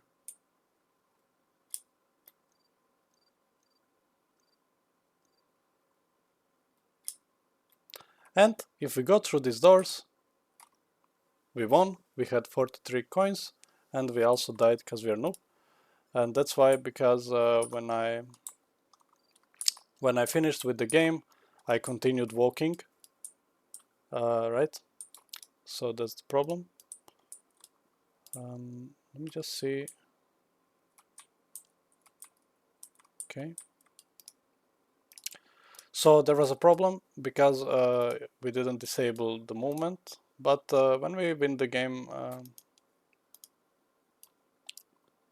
we want to disable the movement, I guess. So let me see. Here we also want to get character movement and disable the movement.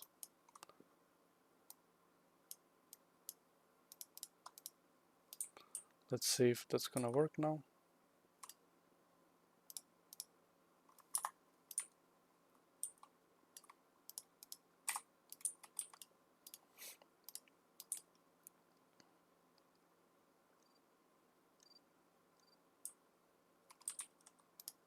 Okay, but I'm not getting it. Why is it playing the sound when I'm not even overlapping?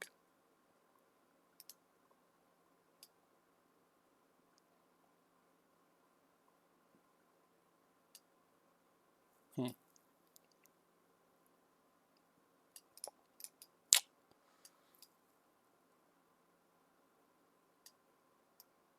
Okay, but basics are done. We have the basics, that's all you need to know.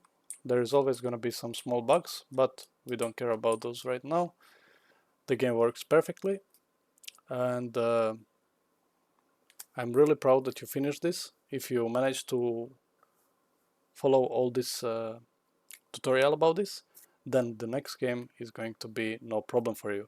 So, thank you for following this game, and see you in the next minigame.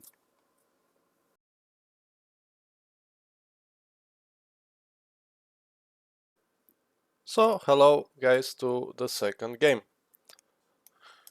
This game is going to be a bit different than the first one, since this game is going to be 2D and is going to be a clicker. Very simple clicker, and there is nothing bad with starting with the clickers. So for the clicker, I will create blank project. Since I don't need my third person or anything from here, I will just do it from the blank. I can still leave starter content, target platform still can be desktop, quality preset maximum, project default is going to be a blueprint, and the name is going to be my first clicker. So go ahead and create it.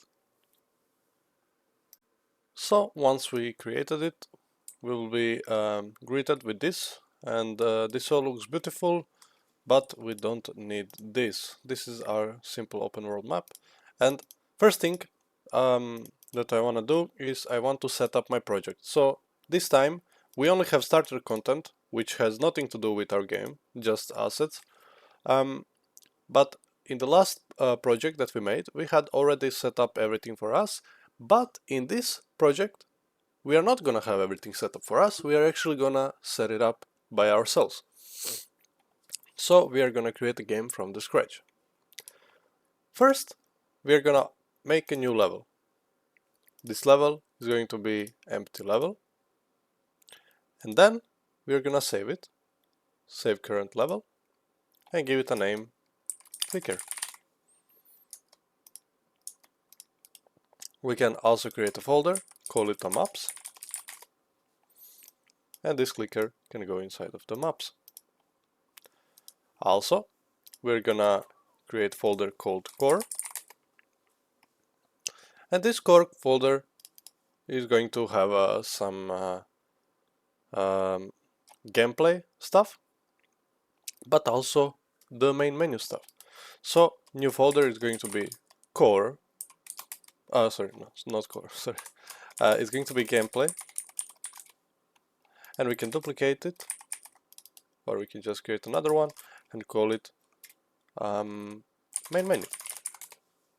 So first we are gonna create a game, and then later on the main menu is going to be easy. So let's create for the gameplay. So we were talking how we have a game mode. So first we need a game mode. Then we need to give a default pawn class to the game mode, and we need to give player control. Sorry. So go to the blueprint class and create character and call this my character. Then, or you can call this actually gameplay, clicker gameplay character. Another blueprint class will be player controller, and it's just good to have it here. So clicker gameplay player controller, and we're gonna use it so we can it's not gonna have so much function, but still it's going to have function to show us our cursor and keep the cursor on the screen and so on. And last but not least, we're gonna create a game mode base, which is going to be clicker gameplay game mode. And now we can fill this. So we are inside of our clicker level, and we are gonna click on clicker gameplay game mode. Default pawn class, this will be clicker gameplay character, and player controller class is going to be clicker gameplay controller, and the HUD is going to be none since we are gonna be using UIs. Okay, so to start with a clicker, first we need some background, and also we need some UIs for that. So in the content, I'm gonna create a widget, create a folder, and call it UIs. And here in the, if I right click user interface, I can find widget blueprint, user widget, and let's call it widget blueprint. This is a widget blueprint, just VB, and I will call it master UI. I like to have the master UI, and then I like to add stuff to it.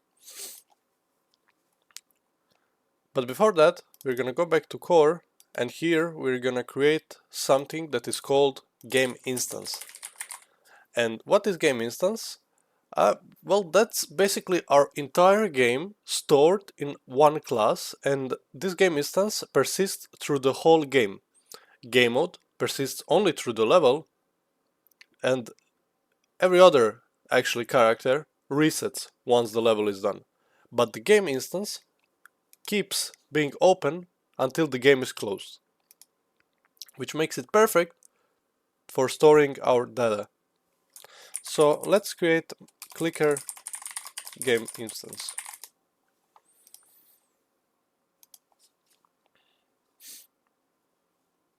Now go to the edit, and we need to set this game instance because we cannot set it here. So we will go to the project settings, maps and modes, first editor and game default map, that's going to be clicker. Game mode is going to be by default clicker gameplay game mode. And the game instance is going to be clicker game instance. And that's it. We set up our project. Okay, so if I press play now, we have nothing. So let's fix that. So I went ahead and created a cookie inside of my Photoshop, and here is a result. Not so great, but you can use it, and it will be available for download in the description. So you can use any image that you like for your cookie clicker, but for my case I'm gonna use this that I created. And now we need to open the master UI, and if you don't have canvas panel already, then just put a canvas panel inside, and you will have your canvas. So to click on something in our UI, we would need a button, and button, if we pull it from the command, he can take the size that we like, and he can also take the image that we like. So here, if I type in cookie, I will have an image. Also, this cookie, if we size it to content, will take the size that we put here. So for my example, I can put it like this, and for me, this is going to be, let's say 350, 350, and this is going to be fine. But it's not really aligned to middle, and it's not worth to lose my time and align it by myself. So I'm just gonna anchor it to the middle. Position X will be 0, position Y also 0, and alignment will be 0.5, 0.5. And as you can see, I have my cookie clicker now. Outline settings will be 0, 0, 0.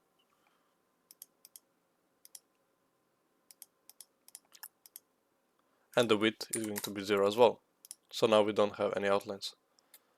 Also, I will click on the button again, and I will press right click, copy, and now hold shift and just left click on hovered and pressed. And you will have everything done here, but I want to change the tint to be little bit darker when I hover. So let's see how would that look like. But for that to see, we would need to add this UI to our screen. And now we're gonna add it with the player controller. That's what I was saying in the first episode. So here inside of our player controller, I'm gonna create a widget. And this widget is going to be master UI. And we're gonna promote it to variable so we can get a reference to this widget. So let's call it master UI reference. Like that. And we're gonna add it to viewport.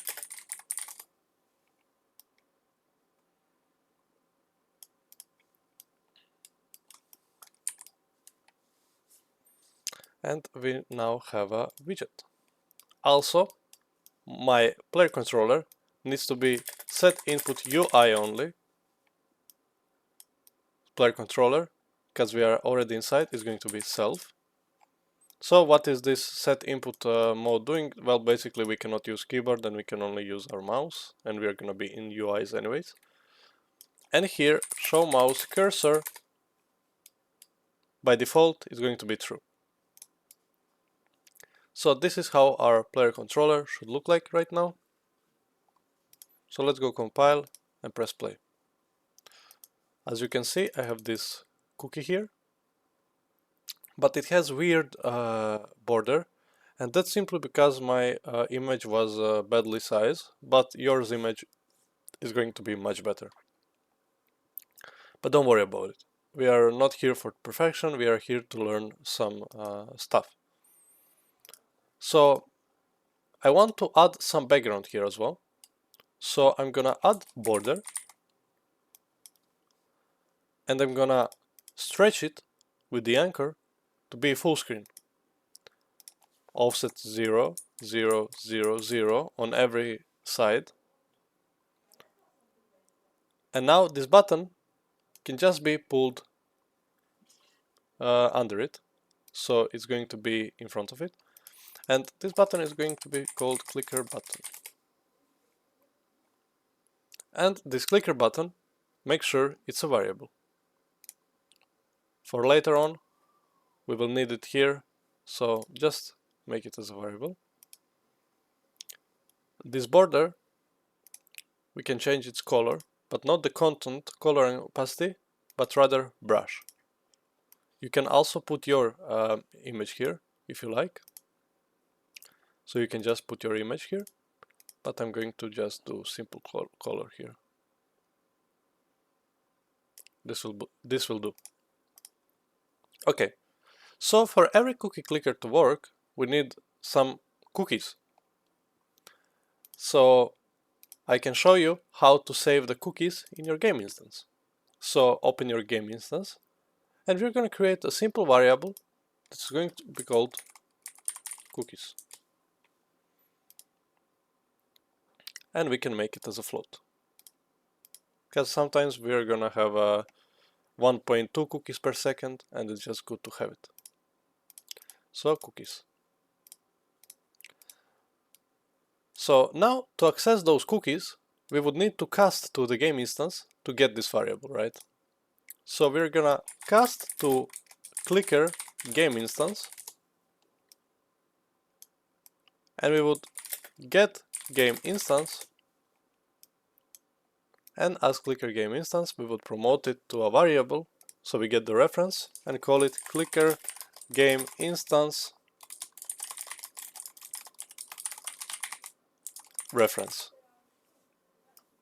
So now from here we could just get those cookies, as you can see.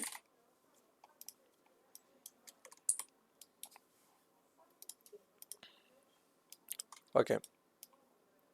So from here we cannot do anything right now, but we can add a text right now.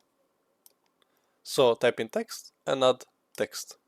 This text, make sure it's not under the border, make sure it's on the canvas panel so you can move it. And this text can be sized to content, but I don't recommend it. Just size it like that, and you can do as you like with it. I'll do it like that, something. I will increase my font to be like bigger. This will be good. And now this text is going to be anchored to the top. Just let's put it a little bit down.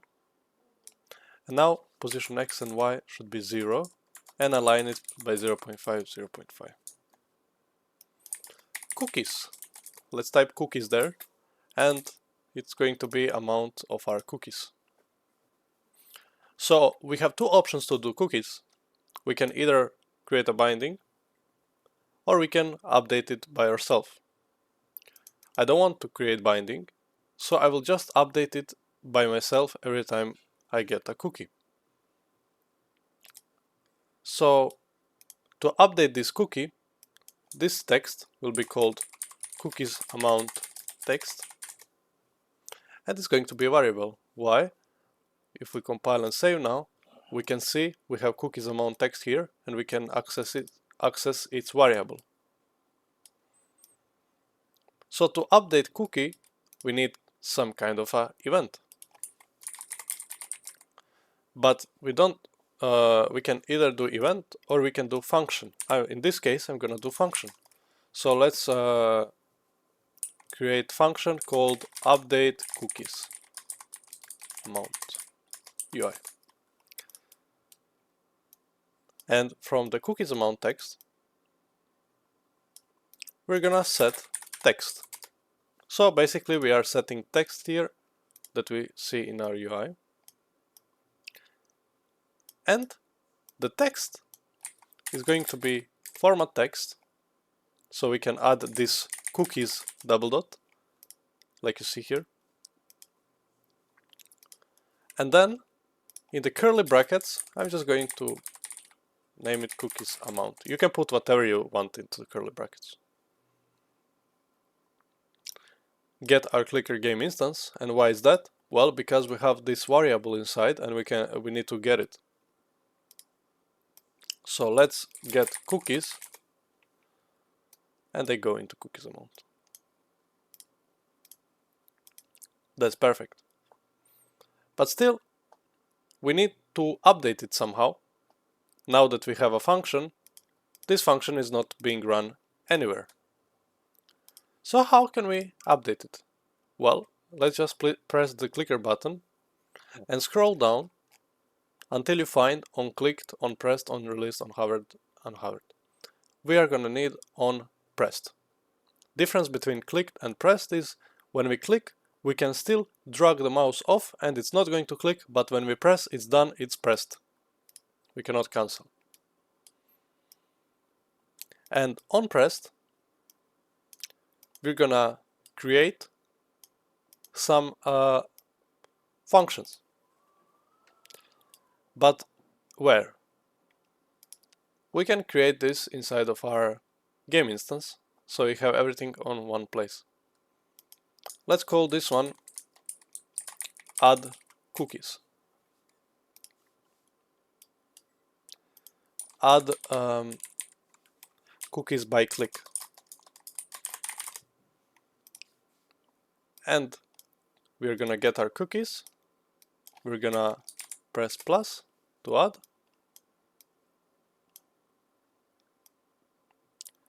And here we can pull these cookies, amount that we want to add, amount.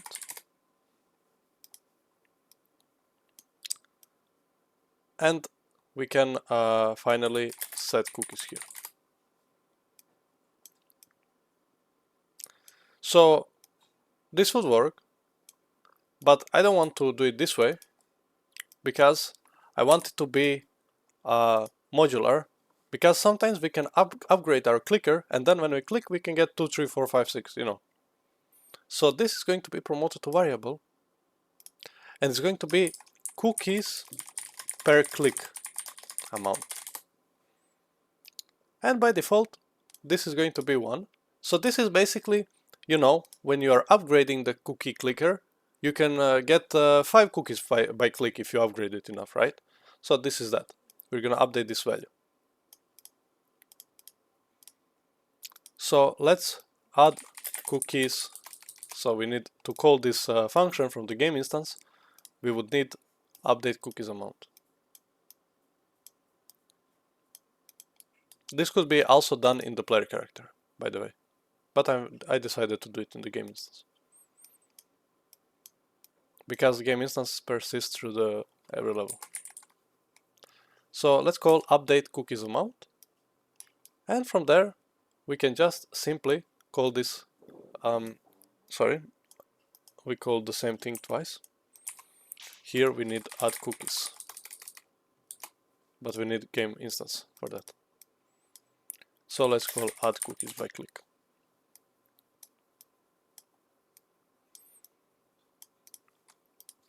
Perfect.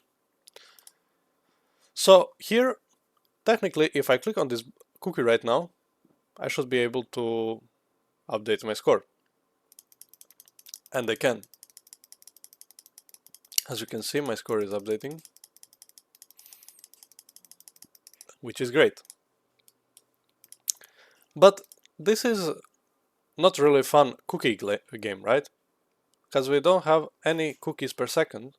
So let's just duplicate this text and call it cookie amount per second text. Also, it will be a variable, but it's going to be smaller text.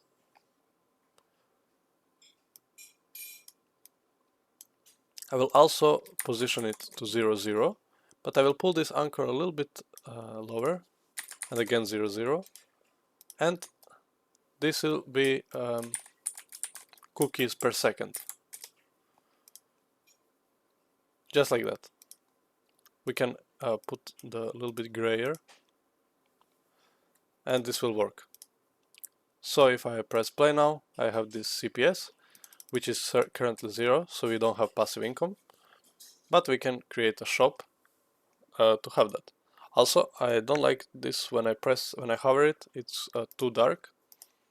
So what I'm going to do is just to make it a little bit lighter.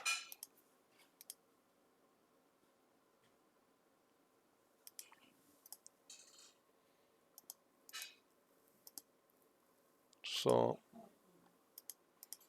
on hovered, I'm gonna make it lighter. Okay. Now we need shop, so we can upgrade. Basically, we need shop for the upgrades. So let's create vertical panel, vertical box, not panel, sorry. Let's pull it from here. And let's pull it inside of our canvas panel. Now we can size it how we like it.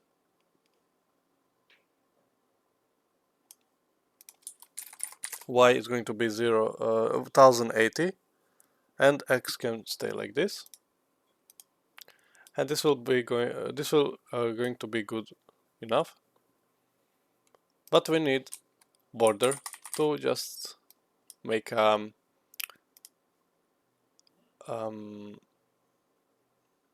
make it better. Also, this border should be actually in front of the vertical box. So this border should actually be this, and the vertical box will just be a child of the border. So just size the border and then add vertical box to it. It's much better way. Because if we don't do that, then when we add some more elements inside of our vertical box, this border is going to be pulled up, and we don't want that. We want border to be father parent of this vertical box. Let's add some color to this because it's pain in my eyes. And let's make this our shop. Let's see how that looks like. That looks great. So we can add some text first to this vertical box, and let's center it to the middle, align it vertically, and let's give it some padding from the top, for example 15, and let's call this upgrades or shop, upgrade shop.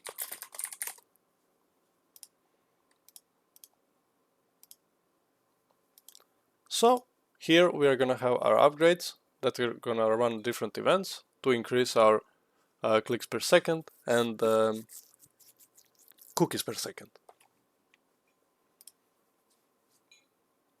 So this is going to be okay, but I think we're gonna need to change our naming, but we can keep it like this right now.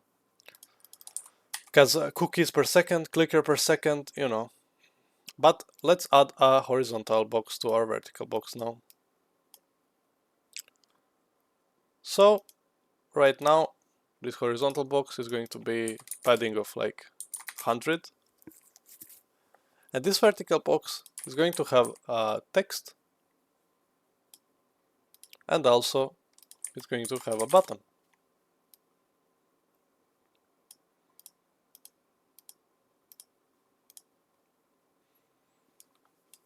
Both of this stuff is going to have size box, so we can keep the size same for every button. So let's just wrap this with a size box. So width is going to be like 50, 150, and height can stay the same. So we need one more text. So this text is going to be name, item name. This is going to be how much we owned value. Items amount, something like this. This is also going to have its size box. And this also, so we can select it with holding shift and wrap with the size box. So we can select the size box as well by control. So hold control, left click. And the width is going to be something like 150, 160, 180, 160 actually, because we're gonna select it by control now, both of them. And sizes are going to be something like 20, not bigger. Align it vertically to the center, and this doesn't have to be to the center, and this will be filled. So we're gonna basically fill all of those three. Press fill, and now it's perfect. We have a little border there, but that's because of the style of our button. You can also change the style of button, right? You can change the colors, but I don't want to do that right now. I just want to get mechanics done. So first thing that I want to do is I want to change this text here. So this text is going to say cookie.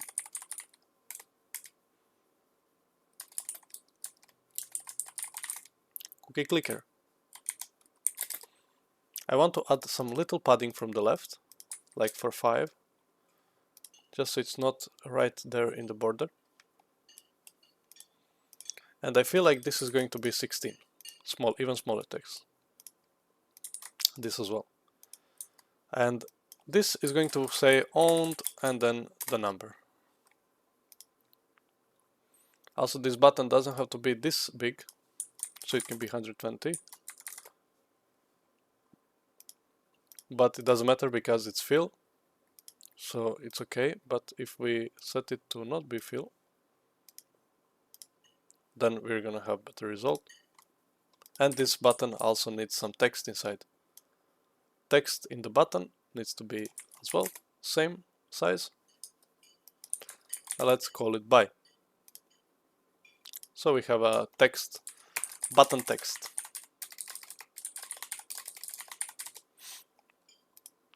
This button is going to be called buy clicker upgrade button.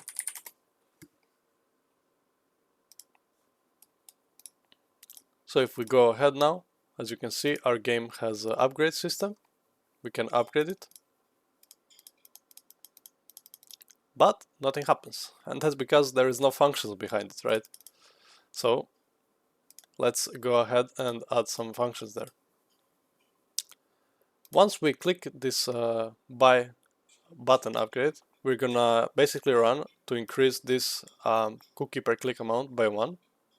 But before that, I want to make this set. So owned items in amount underscore text.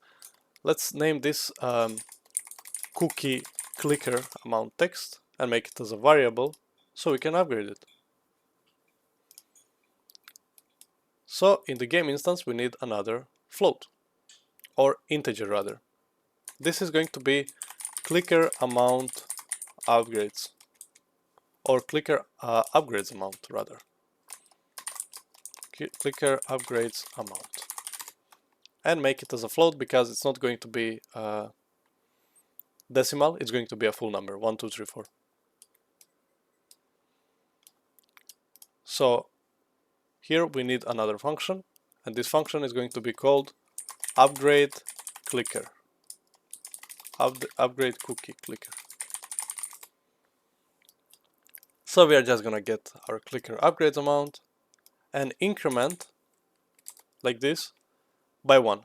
And what this does is basically just adds 1, but you don't have to do it this way. You can also just do it with a plus. And then you can set here, because sometimes maybe we will have in the future in the game that we want to add 10 upgrades when we buy 10 upgrades. But for now, we're not going to do that. We're just going to simply set this to be amount. And by default, clicker upgrades, we're going to have 1 by default, because we already press once.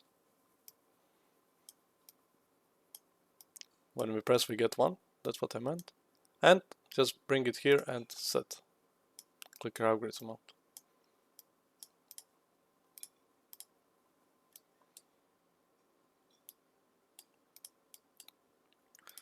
And also, when we do that, we want to increase cookies per click. So cookies per click, we're gonna get it and just add 1. Set cookies per click.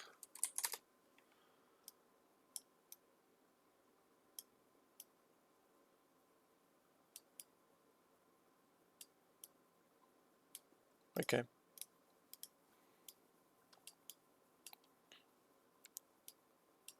So now when we have this figured out, we can just go ahead and do our functions here.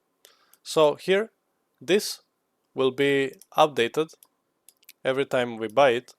So we're gonna update this text with click on this button. So let's get this cookie clicker amount text. And let's also create a not custom event. We're gonna create function just like we did for the updates cookie amount. So this will be update clicker amount UI. So let's bring cookie clicker amount text here. And let's set text. So like we did for the update cookies, we're gonna need this format text. So we can copy it here. And this will be owned. And this will be clicker amount. this clicker amount is going to be clicker game instance reference, and then we're just gonna get clicker upgrades amount. And this is going to be our owned amount, how much we own. But we need a way to update it, and that's with this button here. So scroll down and make sure this button is variable, because if it's not, you're not gonna see this. But if we make it a variable, then we're gonna see. And this is going to be on-clicked, because then maybe we reconsider buying it, so we want to remove our cursor, so we have some chance to not execute the action. So here, what I want to do is I want to call this upgrade cookie clicker. I need my game reference, game instance for that. So I get my game instance reference and I upgrade cookie clicker. Amount is going to be 1 in this case. So right now I can just call update clicker amount UI. But we can upgrade it, but we are missing something very important. So let's put this size to be 150. Let's see, 120, 110, how much we need. And let's actually let's make it 130. This will be also auto, not fill, and it's going to be 120, 130. And we need another text. So let's copy this size box with the text and just paste again. And this will be cookie clicker price text, because we need a price to buy it.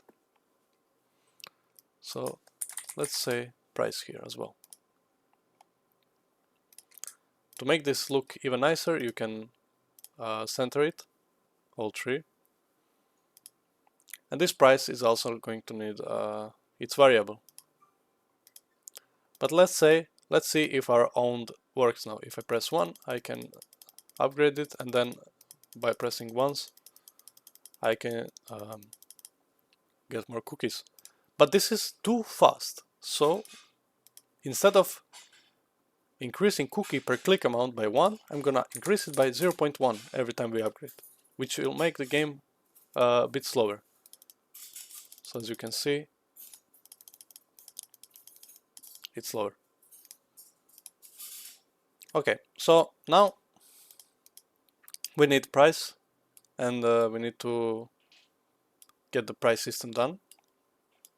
So let's create it. So this price needs clicker upgrade price here.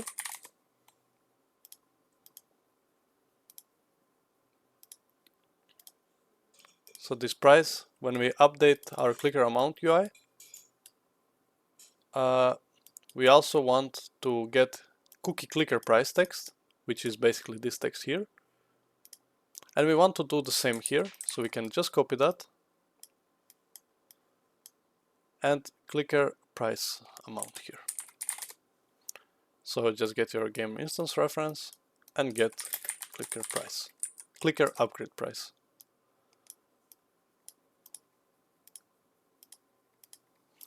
So what I want to do is I want this price to go up every time we upgrade. So the first price for the upgrade is going to be 10.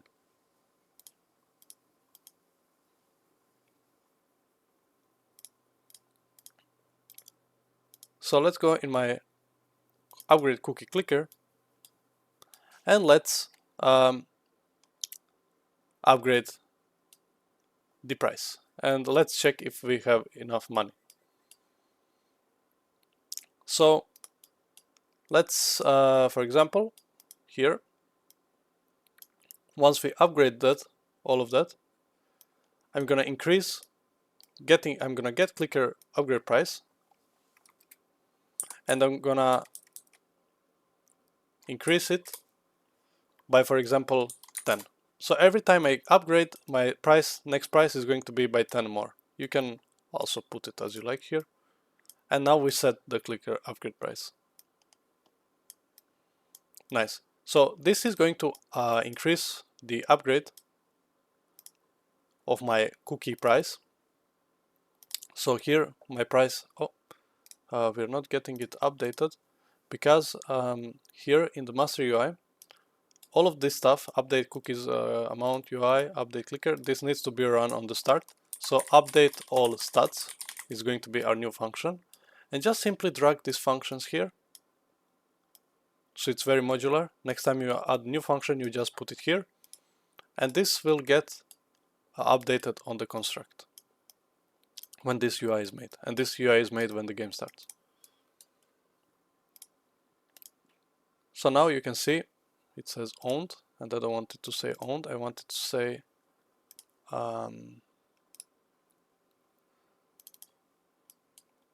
price. Just change this to price inside of my update clicker amount UI. So I have my price here, but you see I can buy even if I don't have any cookies, which is not great. It's not good at all. So we need to have some system that checks if this is going to go through, but it's going to go through only, so we need booleans here.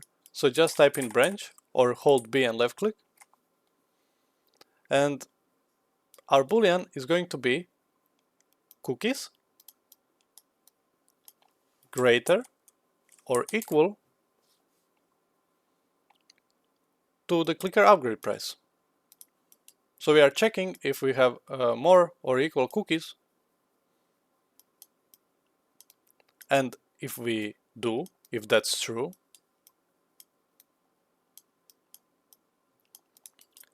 then we're gonna just get our cookies and subtract them with the clicker upgrade price, and that's going to be our new cookie price, new cookie amount, just like this.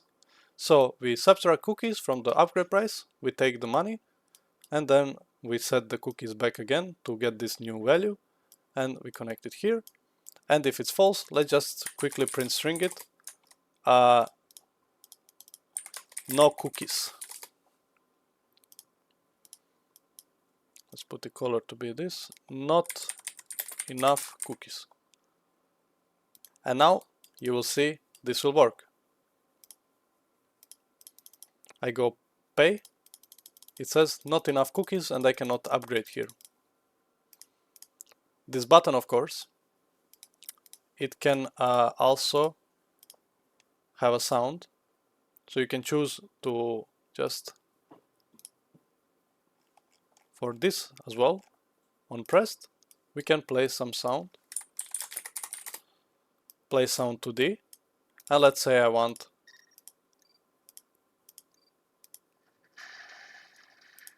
camera shutter, I guess. This is from the starting content, but you will have your own sound, right? So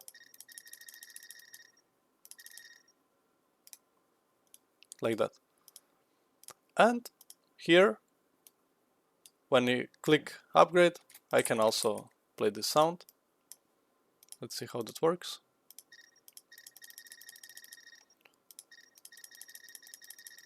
I have 10 now, and I upgrade it. And now when I click, I bought. But also when we buy, once we click buy, we also need to update cookies amount, right? So once we remove it, we need to update cookies. So now, if I have, for example, 11 cookies, I press buy, I have 1 cookie left. If I get like 20.8, I'll have 0.8 cookies left. So this works. That's perfect. But now we need to create a system that will run every second and give us enough cookies that we have in the cookies per second. So let's create that system right now. So let's make use of our game mode for that. So in our game mode, this is the game mode that gets loaded on our level, in this case clicker. So this game mode is going to be used to start basically this timer that is going to give us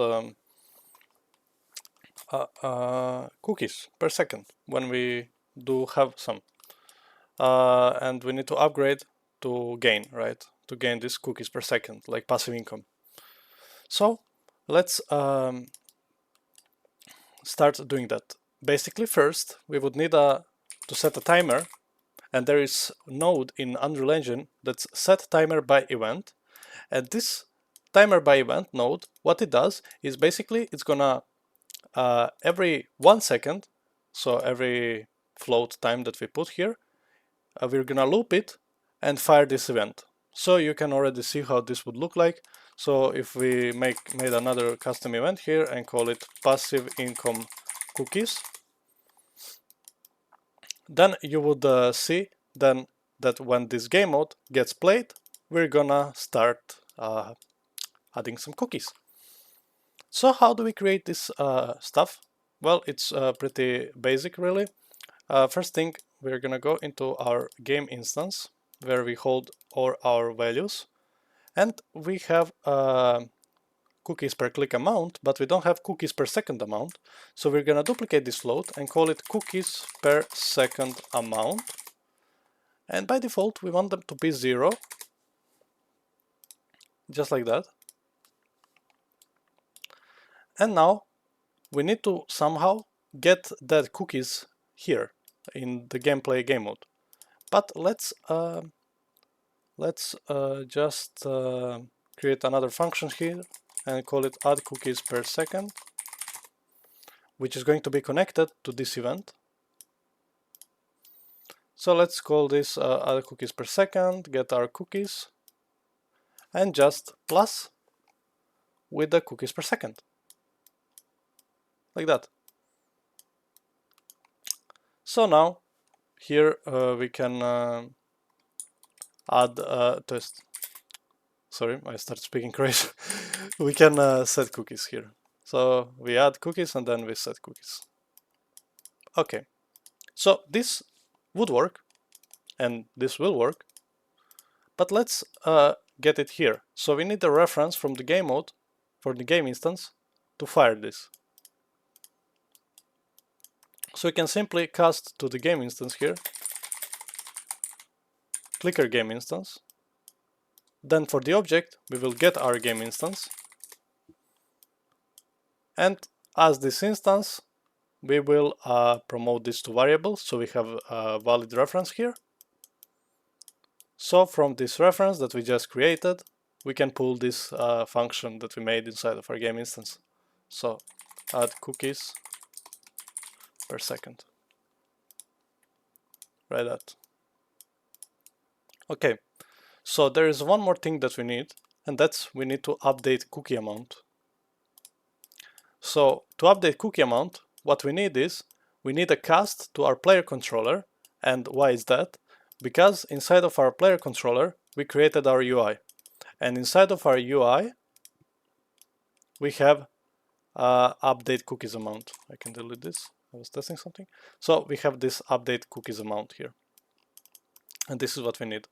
So every time we add a cookie, we need to update it. So that's basically, we are updating this text here. So let's cast to our player controller, which is called player controller clicker, if I'm correct. So cast to clicker gameplay player controller. As an object, we're gonna simply get player controller here. And as clicker gameplay controller, we are gonna promote it to variable. The same reason that we did for the game instance is so we can get a reference to something that is inside of it. And that's master UI reference that we need. So as player controller, we're gonna get our master UI reference. And from the master UI reference, we can now get this update cookies amount. So let's update cookies amount UI here. And that will work. So now if I set my cookies to be per second like 1, let's see what happens. Let's compile everything. So as you can see, I'm not touching the cookie, but I'm gaining 1 cookie per second, and if I started clicking, it's going to go even faster, right? So if I take off,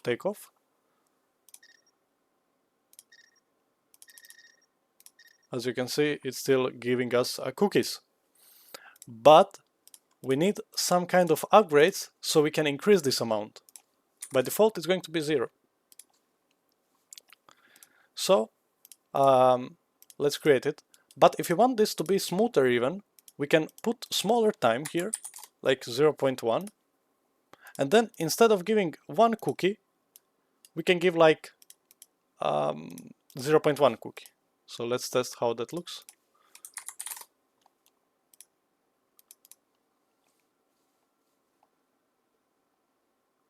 Yeah, that looks good. So we are getting 1 cookie per second. But I'm gonna make it simple, so cookies per second 1, and here also 1 second. Okay, so we need a way to update our CPS here. So make sure this CPS text is a variable. So we can go here, duplicate this update cookies amount, and call it update CPS amount UI.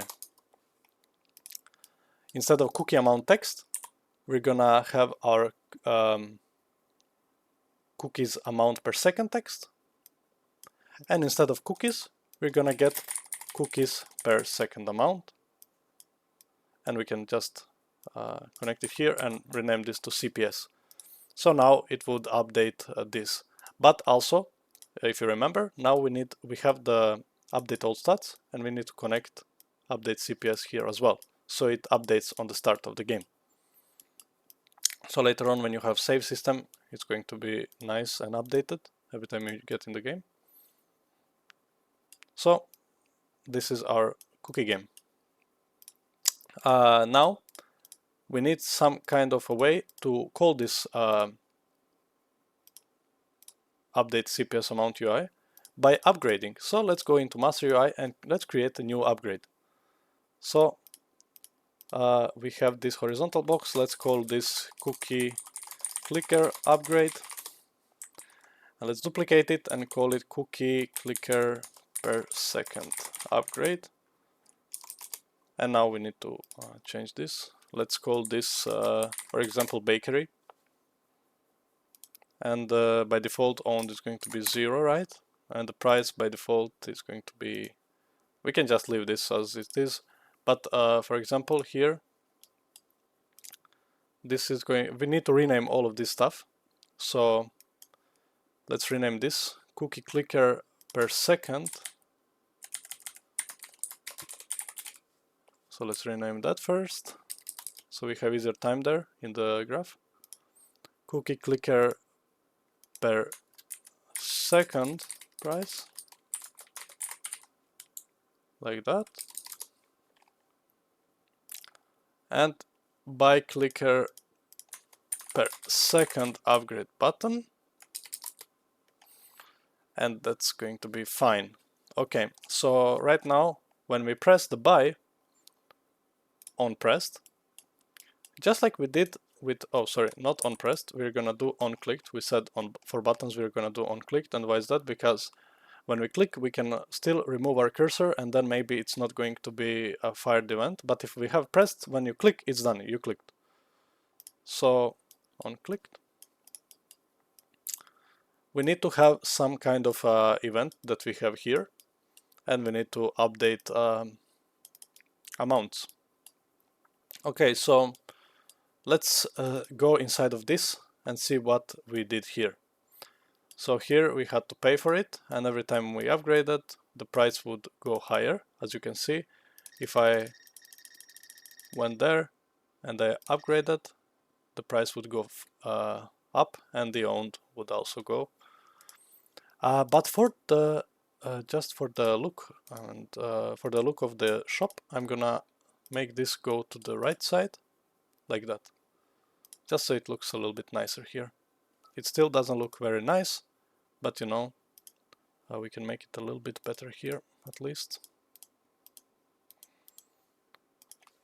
It's going to be padding by 10.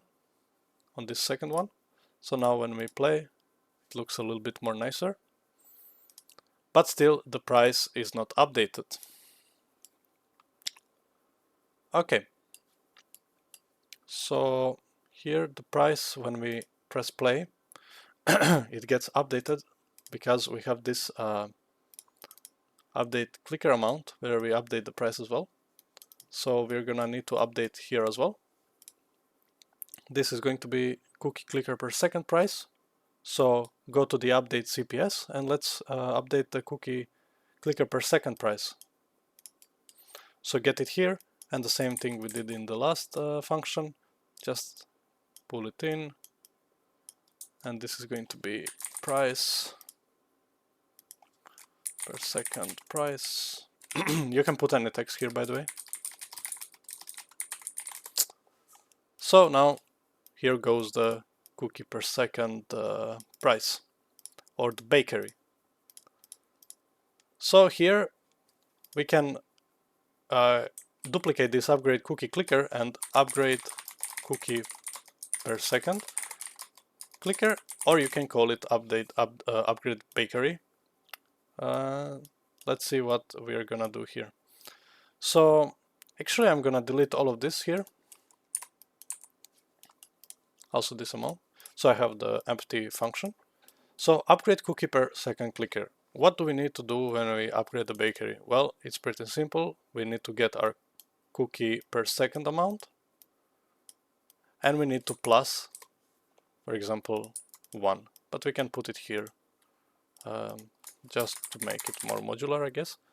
So just connect this like this, and then we need to set cookies per second amount here. Okay, so now in this button, this works correctly, right? But the problem is that we need to check if we have a money to purchase it. Not money, but the cookies. And in the one above, we did have clicker upgrade price, and we also have clicker upgrade amount. So we need to upgrade this as well. Okay, so let's reconstruct everything here. Let's go again through it. So you can see we have this cookies per second amount. It's not going to go inside of here, sorry. This cookie per second will stay here, being added by 1. But the important thing is cookies per second amount upgrade amount. I should have called this bakery actually, it would be much easier, but it's basically all the same, just that naming convention is a little bit messy with me. So here I'm gonna get cookies per second and add it, and this is going to be the amount that we add, and don't worry, I'm gonna explain everything. And we're gonna set here cookies per second upgrade.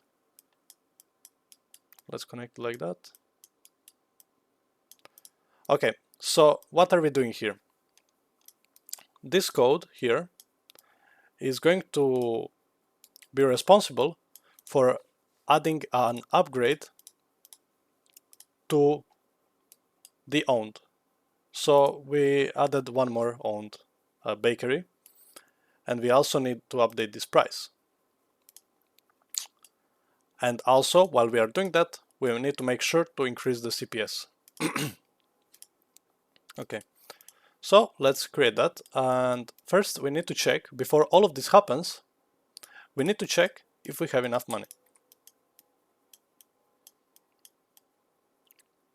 So if we have enough money, so hold B and left click, or just type in branch.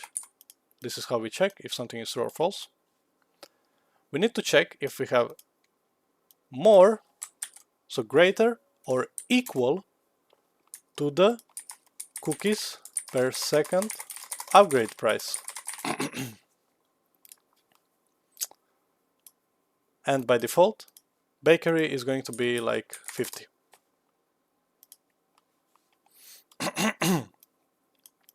Okay. How much is cookie per clicker? Clicker upgrade price is 10. Okay.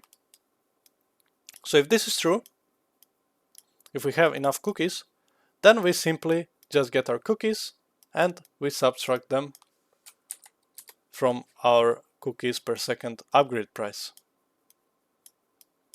And this is going to be our new cookie value. So set cookies here. I'm getting hungry. How much cookies we have here? So I'm gonna make it a little bit nicer here, so it's not that messy.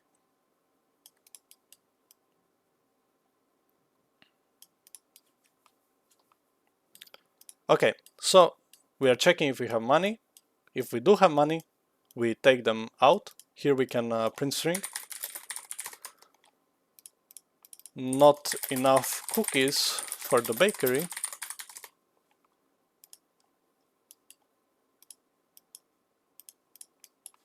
That's if we don't have money. But if we do, not money, cookies. But if we do have enough cookies, then we take them out. We upgrade our cookies per second. So we upgrade this. We also upgrade how much we are gonna get per second. And now we need to upgrade the price as well. So cookie per second upgrade price, and just let's add 50 every time we upgrade. So we can set that to be final price. So every time we upgrade, we're gonna be increasing the price of it.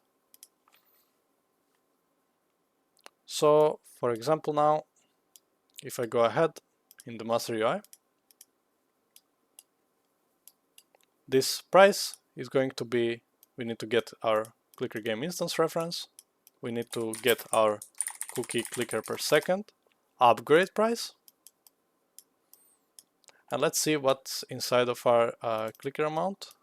We upgraded clicker amount, and yeah, we also, so cookie amount per second text, which is this, we need to upgrade per second amount and price. Okay, so cookie amount per second,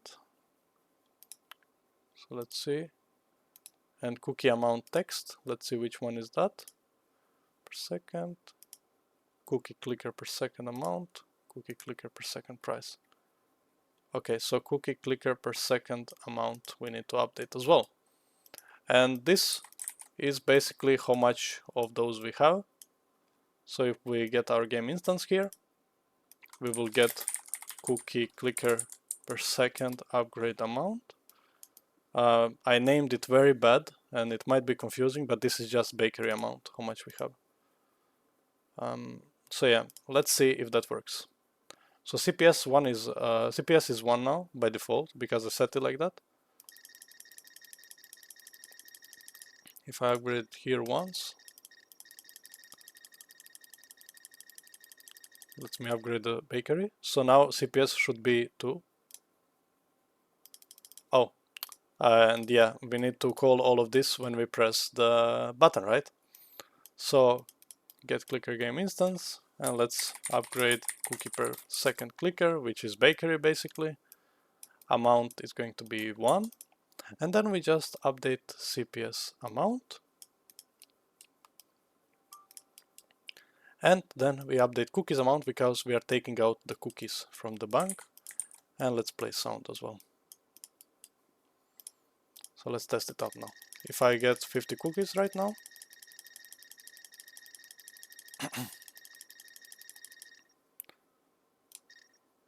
as you can see, I'm getting 2 cookies per second because I did it for testing, but now I'm gonna cookies per second, upgrade amount is 0, and cookies per second amount is 0. So now you will see CPS is 0.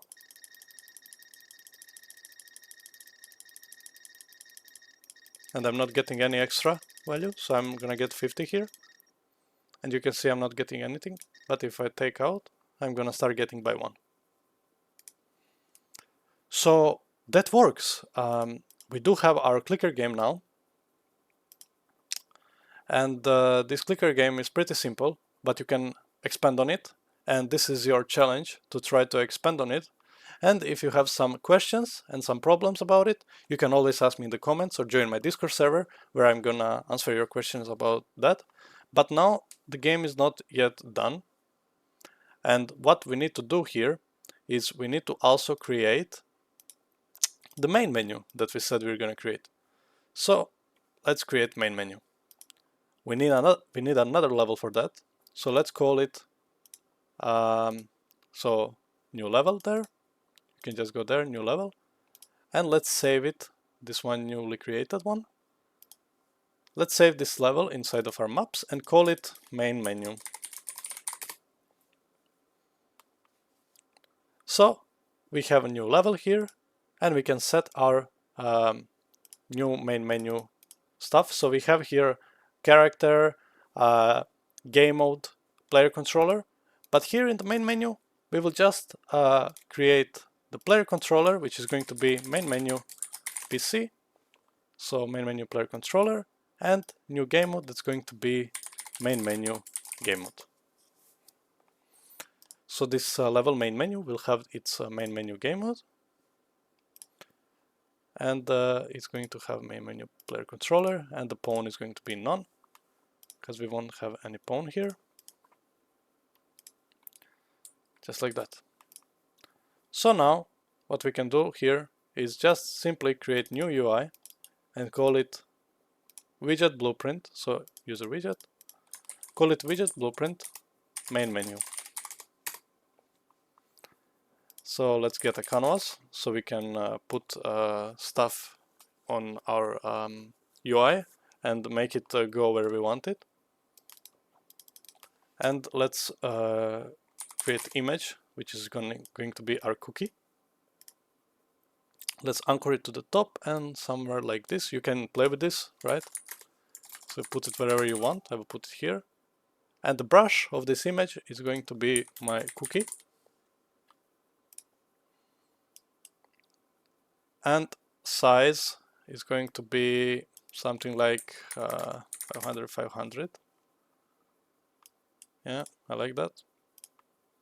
Or we can just make it a little bit slightly down. So I have space for text. Now we're gonna get text. So get text, anchor it to the top, somewhere like this. Position X and Y 0, 0, and align it to 0.5, 0.5. We can increase the size. We can size it to content as well. And let's call this cookie clicker.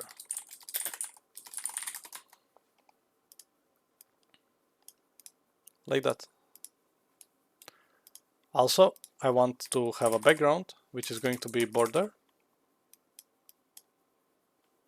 So I can anchor it to stretch and make all of this 0. And make it first one, so we can see other stuff. And don't change content color and opacity, but the tint.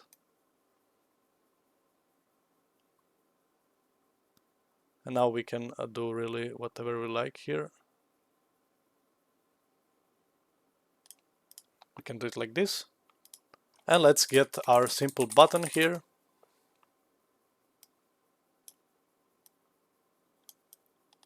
And let's anchor it somewhere right here. 0, 0, 0.5, 0.5. Let's add some text here. And let's call this play game. Play. And this text, we can also, from appearance, change the background color to fit our needs. So we can make it a little bit darker like this. This will work. So why are we anchoring it? Is when we change the dimensions, the text is not going to float around, you know, it's going to be right where we want it. So by selecting the button, let's rename it to the play button. And we need to set it as a variable so we can get those events here. If we don't set it, we are not going to have the events. And on pressed, we are simply going to open level by name. And the level that we're going to be opening is the right here in the maps. And it needs to be capitalized correctly. So if it have a first capital letter, it needs to be exactly same or it won't open. So let's go there and copy the name of our map, and that's it. Also, we can put here in our canvas panel, if we anchor it to the bottom, we can put this little text here, size it to content, and say version 1.0. So this is our little version 1.0 for our project. And if you came this long and you managed to follow it, I'm really proud, because you're already doing better than I did when I started out. Let me just change this maybe color. Okay, that's gonna be fine. But now we need to create this main menu here. So we're gonna go open level blueprint, or we can rather put it inside of our main menu player controller when you already have it. So create widget. So we are in our main menu player controller right now. We are gonna create main menu widget. We're gonna also promote to variable, because it's always good to have it. Main menu reference. We won't need it for now, but it's good to have it for future if you want to reference it. And we're gonna add it to viewport as well. Also, I'm gonna set show mouse cursor, and I can pull it here because I'm in player controller to be true, and set input UI only. And my player controller is simply going to be self, because I'm already inside of it. And this should work perfect. So if I press play, I should be spawned in my game. And as you can see, my game is working. I have a game that works. If I press play, I upgrade. Now I'm getting 1.1 per click.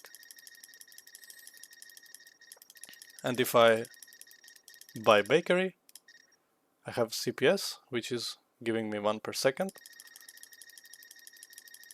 But now price is 100. So you can balance the game how you like, really. But let's try to upgrade it once more.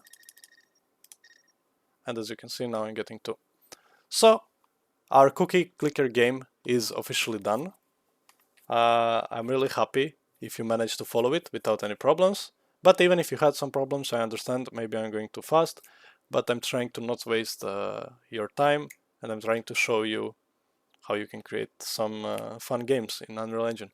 So most of people say that Unreal Engine is not that good for 2D games, but for creating cookie clicker like this, you can obviously do it, right?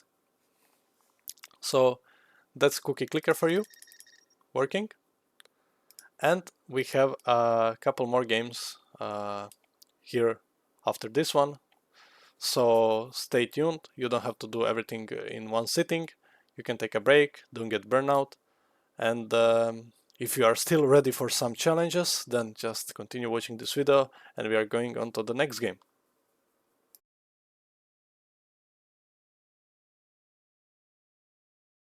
Hello everyone, welcome to the third game.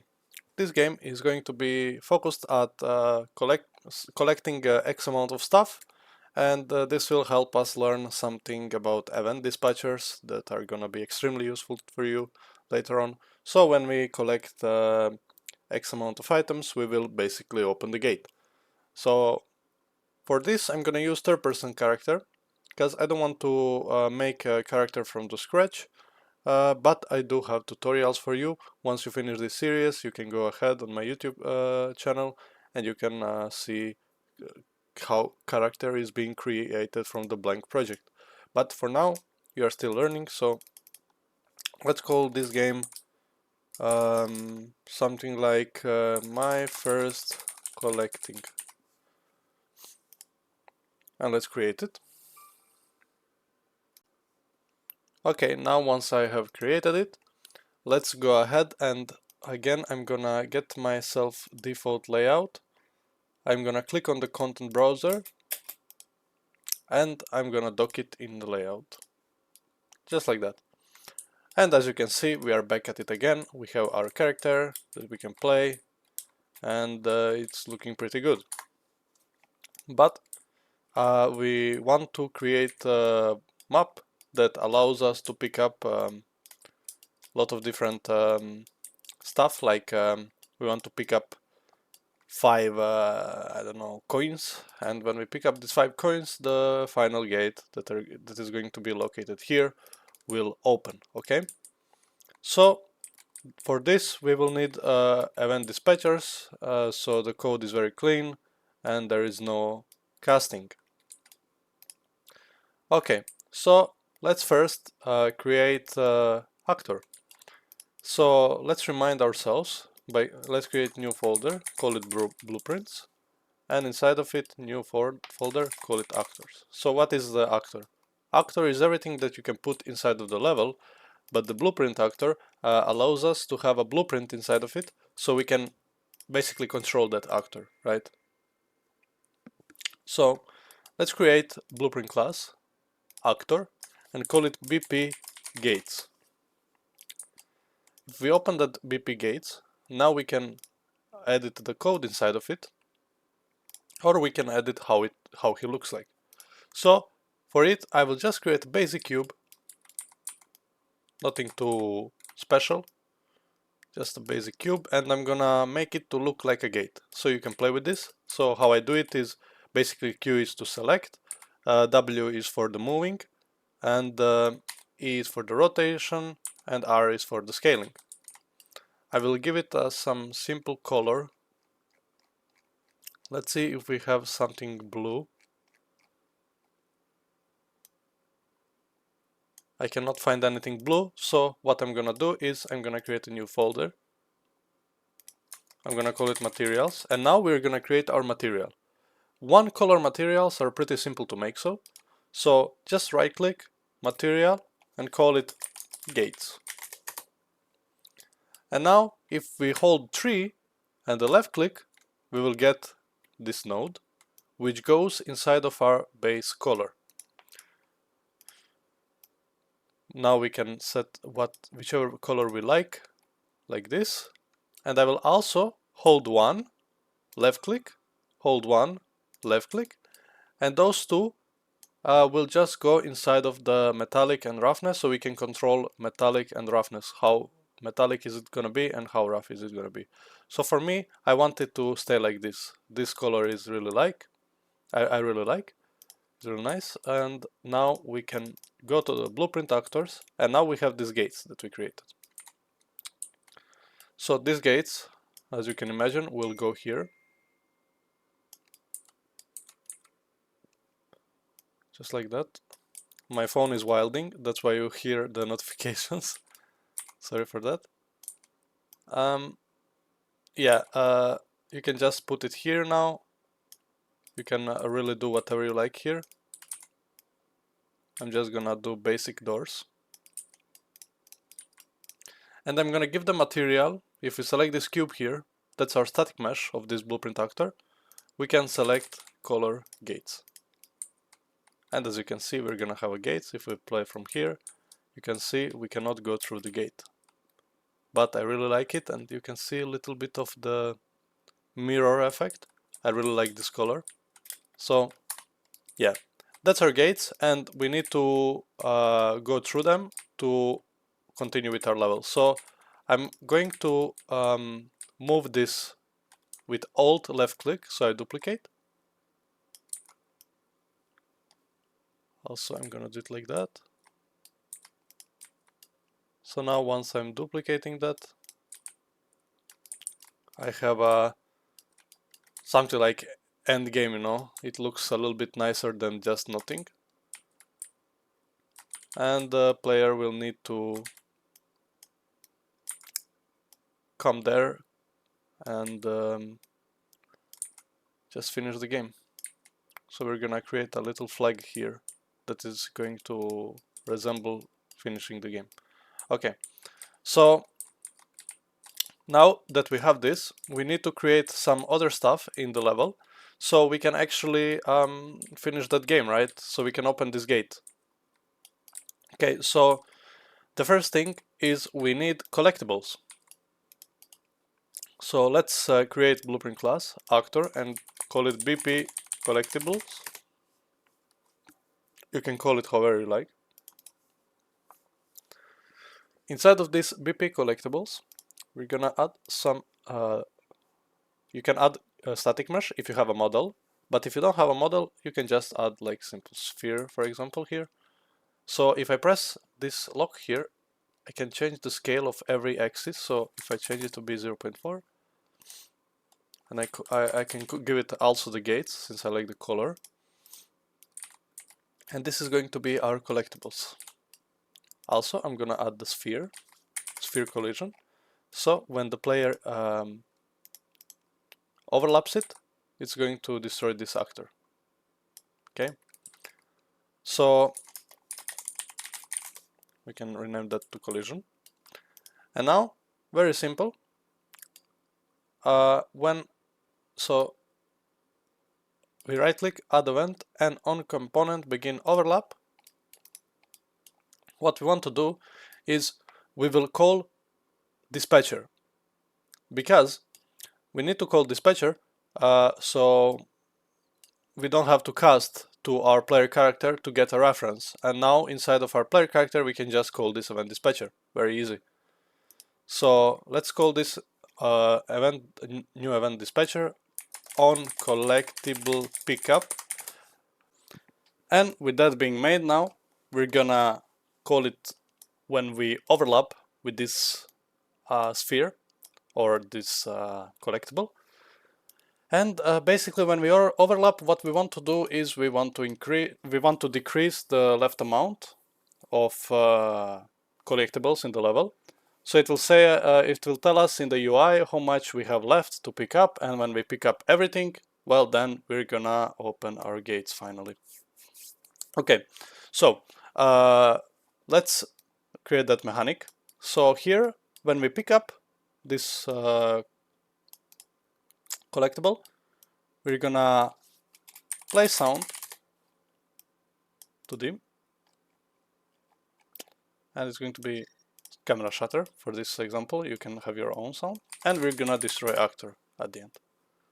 So what this does, runs the event dispatcher, plays the sound, and then destroys the actor, removes it from the level. And we can see how that works. I already had one here. So inside of our blueprint actors, we have these collectibles here. Let's test how that works. So I duplicate them with Alt left click, but you can also copy paste them. Yeah, I was testing some stuff here, so we're gonna leave that for the later. So let's press play. As you can see, I can pick them up, but they do nothing right now. So we will go and create widget blueprint. So we can create it by right click, user interface, widget blueprint, user widget, call it VB collectibles, and open it up. And here we need canvas so we can put text on the screen. So create a canvas and add text to it. This text, we're gonna anchor it to the top left corner, like that. And I'm gonna size it to the content. Now it can be collectibles amount left. And of course we're gonna need to update this. So because we need to update it, we need to set it to be a variable. And let's call it collectible left text. And now, because it's a variable, you can see it here. And now we can get it here, right? And also you can design your text a little bit better. So you can go to the outline settings, and I can put outline size 2. And now it has a little bit of the black outline, which is great. And yeah, okay. So that works. Let's show it to the screen. So I'm gonna go to my BP third person character. I'm gonna create a widget. I'm also going to select the class widget blueprint collectibles. Then I will promote it to variable so we can have a reference. We might not need it, but it's good to have it. And add to viewport. And now this will be added to the viewport, but it will just do nothing right now. So in the construct, we can delete tick and pre-construct. We will basically get all actors of class.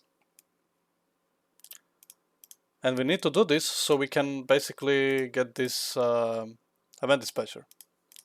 So select collectibles. Out actors is going to be our length. So for every actor in our world, we're gonna add one of the integer, and this return integer is going to be promoted to variable and called collectibles amount left. Like that. So we have now a variable for it, so it's not hard coded. And out actors is going to be for each loop, connected right there. And for the each loop, I'm gonna assign, this is like binding, so you can even bind on collectible pickup, but I'm gonna assign because I will get already event here, so I don't have to create new one. So it's pretty cool, good trick. Okay, so this event is going to be run every time this dispatcher is called. And it's being called every time we pick up the collectible, as you can see here. Every time we overlap and pick up, it's going to be called. So what we need to do before we do all of that, we also want to update our UI at the start of the game so it can say how much is there in the level. So what I'm going to do here is I'm gonna get my collectible text and I'm gonna simply set text. So I'm updating my UI here. This text is going to be formatted so it can say collectibles amount left, and curly brackets goes something that is going to be our variable. So I can put anything here. I can put collectibles value and close the curly brackets, and now I get this pin. And inside of this pin just goes this, which is updated here. So this needs to go at the end of the code, not here in front, because if we call it here, this is not going to be updated, so you're gonna get basically this is going to be 0, because code goes from left to right. So we need this variable once it's updated here, okay? I hope you understand that. So now if I even press play, I will have collectibles amount left 4. If I'm about to add one more, let's say I add 2 actually, it should say 6 now. As you can see, it says 6 now, which is great, but it doesn't do anything yet. So we need to do it here. So for every collectible pickup, I'm gonna get this collectible amount left, and I'm gonna just minus 1. And let's set collectible amount text. And now this value you can just copy and paste here. This not value, this part of the code. So it will update the UI as well. So let's see what happens now. As you can see, it's updating our UI. Okay, but what if we want to create some text that is going to be fired off once we are done with a level? So let's create a text, and I'm gonna anchor it somewhere around bottom, like here. I'm gonna reset its position to 0, 0, and I'm gonna size it to content and align it 0.5, 0.5. And let's say gate has been opened, go finish the game. Green, let's put some outline to make it look nicer. And yeah, but now if we press play, we're gonna show it by default, and that's not what we want. So this UI, by default, visibility is going to be collapsed. But because we're gonna change this visibility, it needs to be a variable. So let's call it gate announcer text and set it as a variable, and you will see why now. So it's going to be by default, as we said, it's going to be by default collapsed. So now we need to check when do we want to show it, and we're gonna show it if the collectible amount left is equal to 0. That means we picked up everything. And then we're gonna get this announcer text and basically just set visibility. So we change his visibility here to be visible. Just like this. Very, very simple.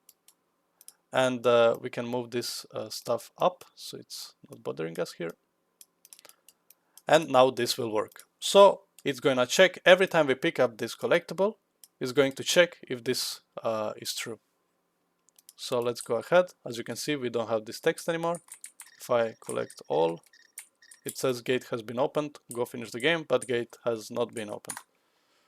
Okay, so now let's go ahead and go inside of the gates. I tested here, so you don't need this. So yeah, we are here right now. Like we did for the collectibles, we did all of this, so we can just copy this, simply. Just copy this from the widget blueprint and paste it here. And this just, you will have it grayed. So as you can see, you don't have this variable here. So you can just right click and create variable. Like that. And now again, for each actor, I'm going to assign, and now we need collectible on collectible pickup, just like that. Perfect. Okay, so make sure you connect here. Make sure you just compile everything and save all always. This is very good, because if your engine crashes, you're gonna lose all of that you're done and you didn't save. So you're gonna lose everything until the last save. Okay, so I'm gonna create custom event that is going to be run only when some things are meeting the requirements. So let's call this open doors, but we will call this event only, so branch, hold B and left click to get a branch, as you can see, or just type in branch. So we're gonna run it only if collectibles amount left is equal to 0. If that's true, we're gonna open gates, open doors. I'm gonna rename it to gates actually. And let's see if that works. Print string gates opened. So we're just testing if it's going to work. So let's see, I collect 1, 2, 3, 4, 5, 6. Gate has been opened, but we didn't get any print string.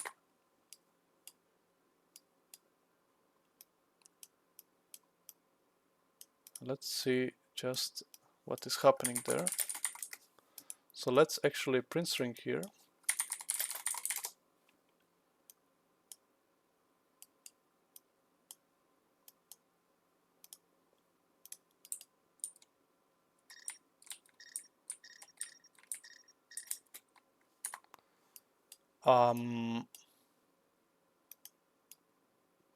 Oh, yeah, basically here we also need to do the calculations.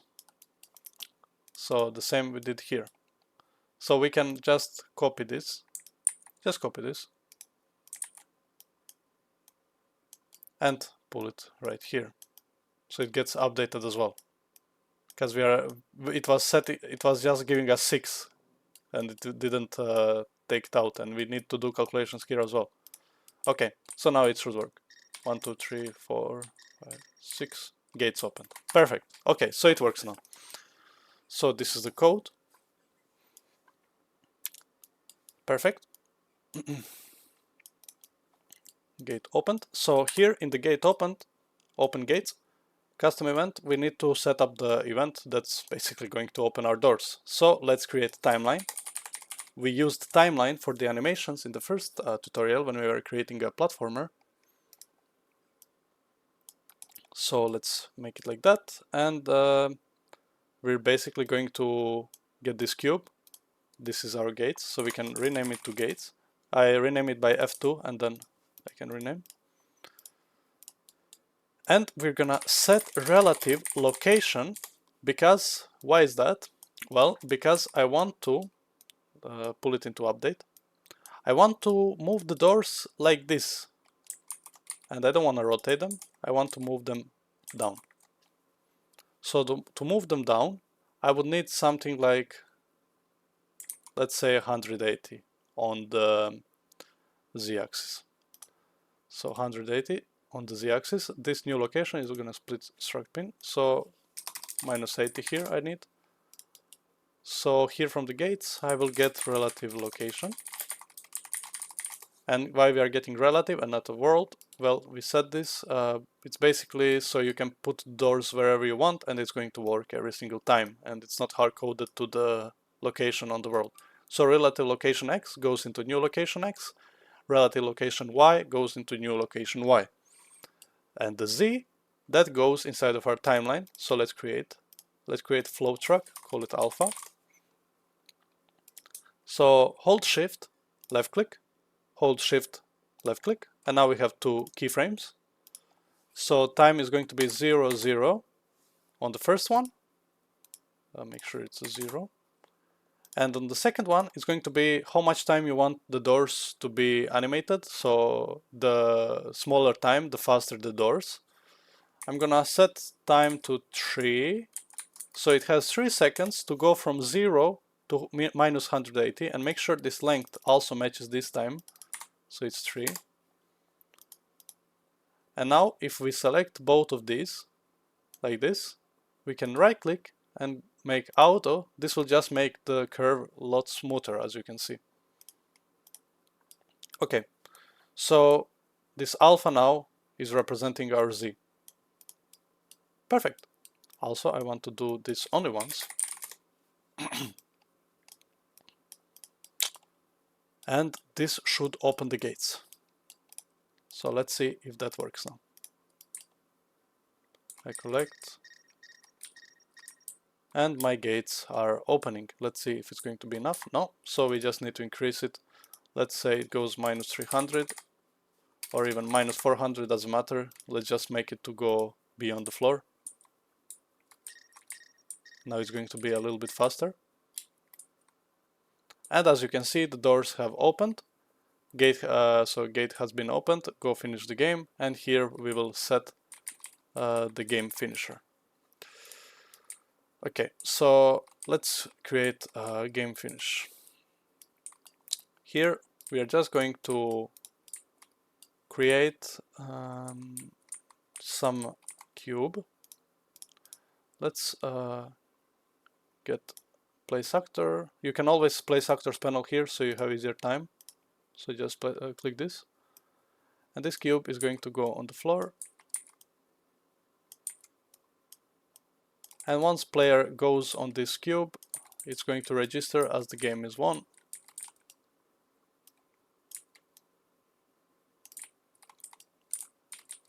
Doesn't have to be that big. I'm just like designing it a little bit, I guess.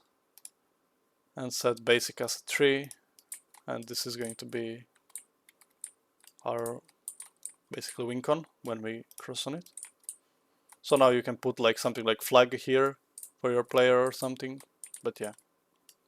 Okay, so now we need to program the win, because now this works. If I pull more of those, you will see it's all modular and it's going to update automatically. So I need to pick up all 8 now. Doors open, but if I go and step on this, nothing happens, and I want something to happen there. So what I'm going to do is I'm just going to create another actor, and this another actor is going to be called BP won game or game finisher, whatever you like. So just blueprint class and actor. And this is going just to be collision. So this is just going to be collision. Simple collision that when we step on, we are gonna end the game. So let me pull it inside of my one game, and just I can adjust it here, you know. I can make it as I like here, like that. So whenever player comes there, the game is going to be finished whenever player interacts with this sphere. Perfect. So let's go and see how would that work. So on component begin overlap, we would need to run code. But I don't want this code to be run here. I want it to be run in the game mode. So how would I do that? Well, for this to be done without casting, I would need something that's called interface. And interface is used to communicate between the blueprints. So inside of the blueprints folder, I'm going to create a new folder and call it interfaces. So this is very nice, and you're going to use this a lot. So this prevents casting, saves performance, and is just overall beautiful.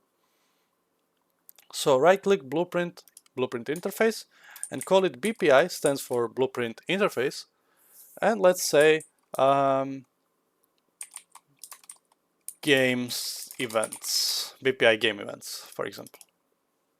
And the function is going to be, for example, game finished. And we cannot do anything here, but you will see in a second what is going to happen. So we will locate our game mode here. I can see this is my BP third-person game mode, and it's also, if I pull the role settings, is being used in my level right here. So this BP third-person game, if I open my full blueprint,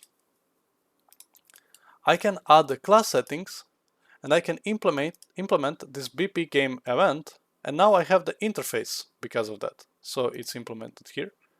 And if I select this, now from here I can do a lot of stuff, right?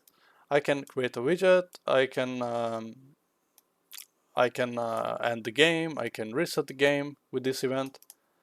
But how do we call this event in our one game? Well, it's basically very simple. You just call game finished. And because of this, let's pull it into the actor.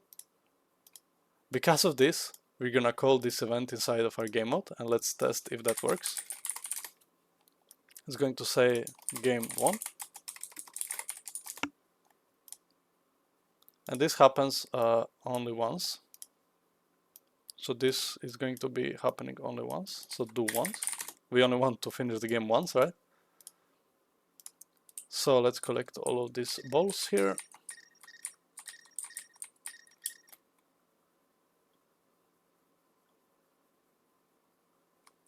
And it doesn't say anything. So that means something is wrong there.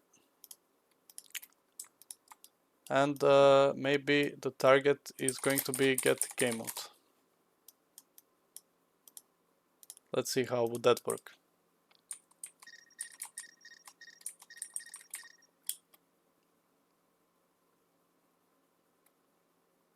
Yeah, so target needs to be game mode because it's happening inside of our game mode and it's not happening inside of our player character.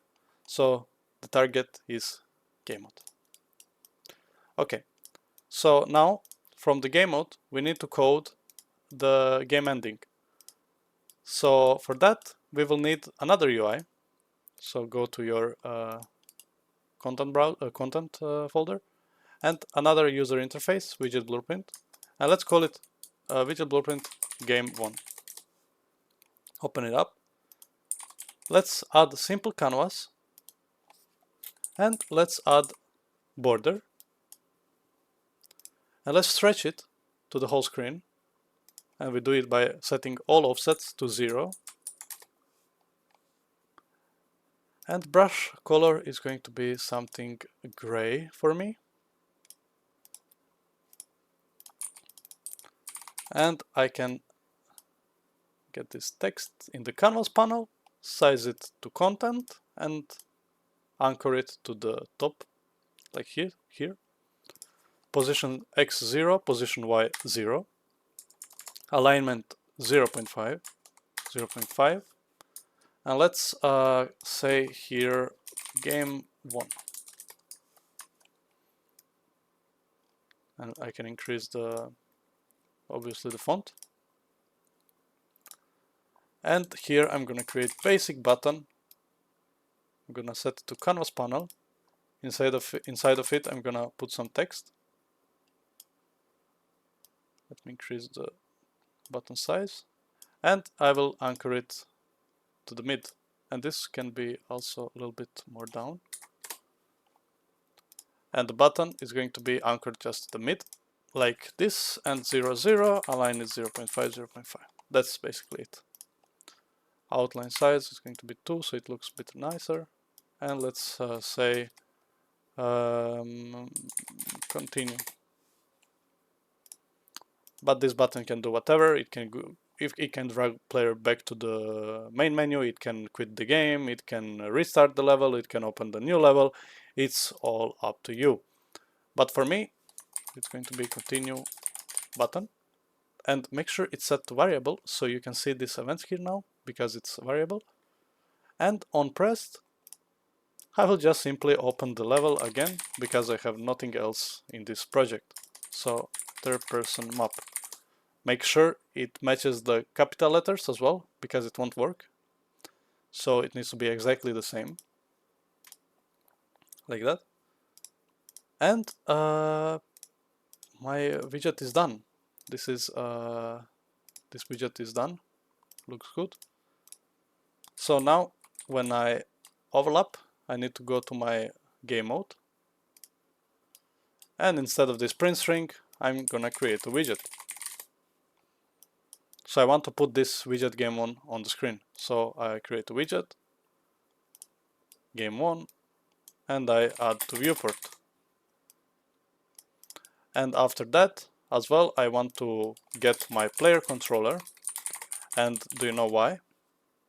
Well, because I want to set show mouse cursor to be true at set input UI only. Like that. Perfect. Okay. So also, when we press play now, as you can see, I still have this cursor, and then I need to click to play, and that's very frustrating. So from here, I'm going to get player controller. So this is what happens in my player character, or better, this should be happening in your game mode. So before this event, I don't care about this event, I want to get event begin play for my game mode when the game mode starts. I will get player controller, and I will simply set show mouse cursor to be false and set game only to be my input. So when we quit from some UIs, for example, if you have main menu, this will automatically update your game to be ready for the gaming. Okay, if I press play now, collect all of this.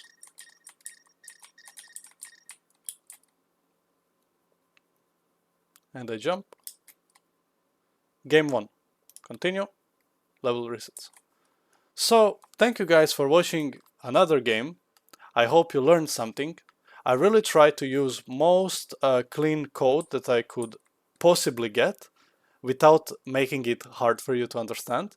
So all practices that I've been using in this tutorial are very clean and very modular, so you can easily expand on it and create your game upon it. And in the next section, we're gonna talk more about engine, and maybe we'll have some small project as well. So thank you guys for watching, and see you in the next section. Hello guys, welcome back. So we are still in our first collecting project, the game that we made. But here I want to show you something about the UIs. So we are done with this project. This is overall UI knowledge. I want to show you how you can create a master button that you can use for your every menu, so you don't have to go around and edit every button that you do. Well, I will teach you how you can just create one master button that is going to be so modular that you can use it anywhere, so you can just copy and paste 5 buttons and they're all gonna be the same. So this is very good, and in the long run this will save you a lot of time. So let's create our modular button. So we will go to user interface, create widget blueprint, and I'm gonna create VB master button. Let's open it up. So here I'm not going to use the canvas because this master button is going to go inside of the other canvases, and it's not good to have a lot of canvases stacking up on each other because it drains the memory and lowers the performance of the game. So first I'm going to set it to be desired, and then I'm going to get size box, and the size of this box is going to be customizable, but for now default 250. So this is our button. Let's add button inside of it, and let's add text inside of it. So we have our button here. So now this button doesn't do much, it's just simple button, right? So let's set everything to be a variable so we can change everything there. First, this is going to be my button, basically my button, and this is going to be my button text, also variable, and this is going to be my button size box, also a variable, so we can get these values and change them. Okay, so I want it to be here in the pre-construct, so I can see how they look like before they are being made. Because now, if I even get my button and I set my button to be background color, for example, yellow here, and I put it in construct, I will not see it here, and I don't like that. I want to see how my button is going to look like, right? So in the pre-construct, I'm gonna get first my button text. This is the first thing that we need. So from the button text, I can easily set text. And in text is going to be promoted to variable, and this is going to be our button text. Make sure this variable is set to be instance editable, so just click this eye or tick this box here. And let's test in real time to see how our master button would do. So when you are in some other widget blueprint right now, like for example in widget blueprint game 1 that we have in this project, we're gonna go to user created and find master button, or you can just type it here. And this is going to go into our canvas. And as you can see, we have button text here. We can set testing. And this button is going to be by default also size to content. And we have this button here set up. But what if by default I want this button to say placeholder? So I will just give it default value. And now if I bring it inside of my another UI, side of this canvas panel, you can see my button has a placeholder. It's placeholder default value. Okay. So let's also press this button and see how that looks like. Okay. So also we need to be able to adjust the font size. We can adjust the font as well. We can adjust the color. We will do that right now. So let's do it. From the text, we need to be able to set font. And then font info is also going to be promoted to variable and called font, button font. Also instance editable. And because of that, we have default values here. And we can change the font to be 12, for example. Font family, Roboto, outline settings, 2. So if I'm about to bring it here right now, as you can see, right now it looks different.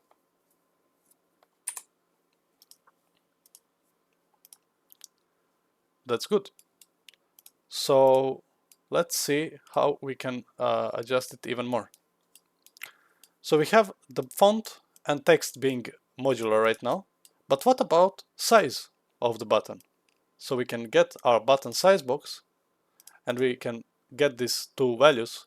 So from here, set width override, and this will represent our width, which is 200 right now. So promote this width to a variable and call it button width. By default, I will set this to be 200. But let's get also set height override.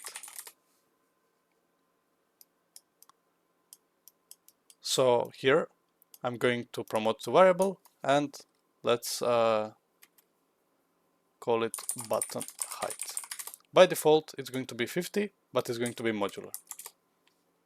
Don't forget to press this size here, or just open them and tick the instance editable, however you like. And look what now, if I put it here into my canvas panel,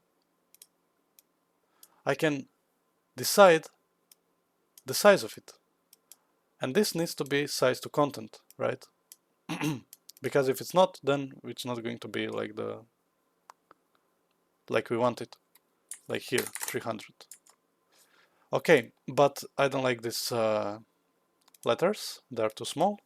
So I'm gonna increase the default button font to be something like 16.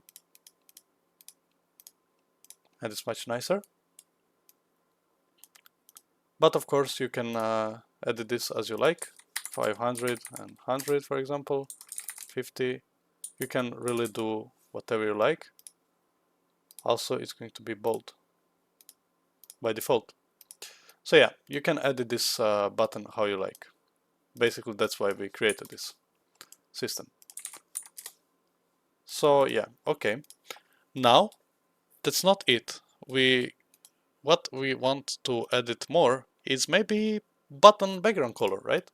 So let's get button and let's set background color. Also, this will be promoted to variable and call button color. Make sure you tick this I. And by default, button color, make sure opacity is 1. And by default, I want this button to be something like dark gray.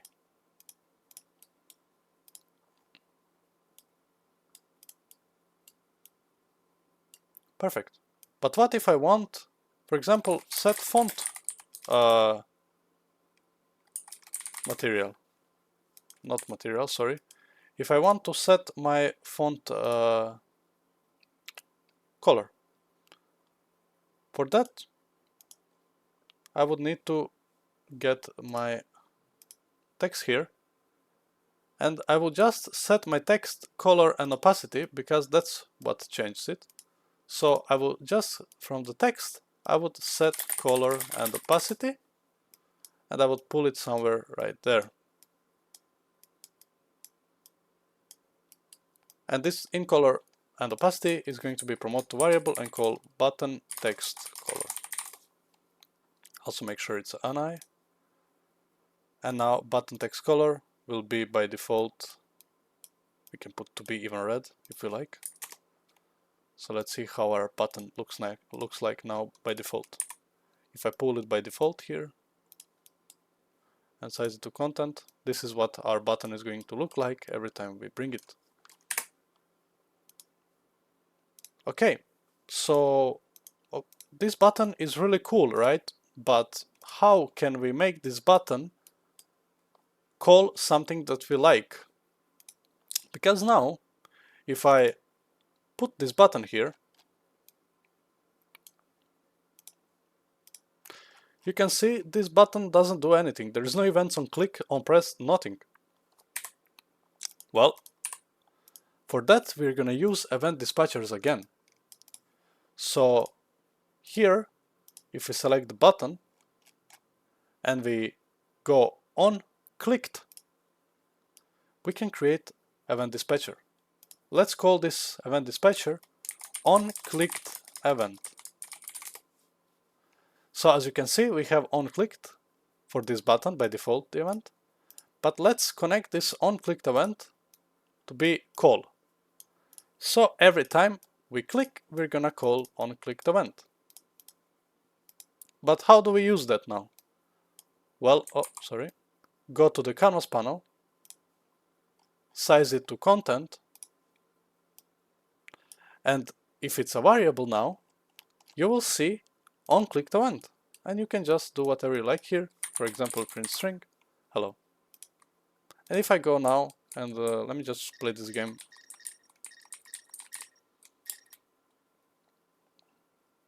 And if I go now and press this button, it's going to run what I like. Perfect. So that works. The button indeed works. So that's how you would create your custom button. And now on clicked, before this on clicked event, you can basically play sound, so it has a sound to it when you click it. All this different kind of stuff. You can do whatever you like with this. You can expand on it. But this is just a more simple way. Simple stats. Basically, you can get any value from this. So you can get everything. You can get minimum desire with. You can control everything about it. You can control everything inside of it. You can control color and opacity of the button as well. So yeah, only sky is the limit. You have a lot of stuff to play with here. You can do whatever you like. But that's basically how you would do the button. So this is very useful, and I had urge to put this inside of this course because I really feel like this was not binded correctly, so everything to 0. So I really felt like this needs to be in this course because it's such a time saver. I cannot stress it enough. And yeah, let's continue with the course.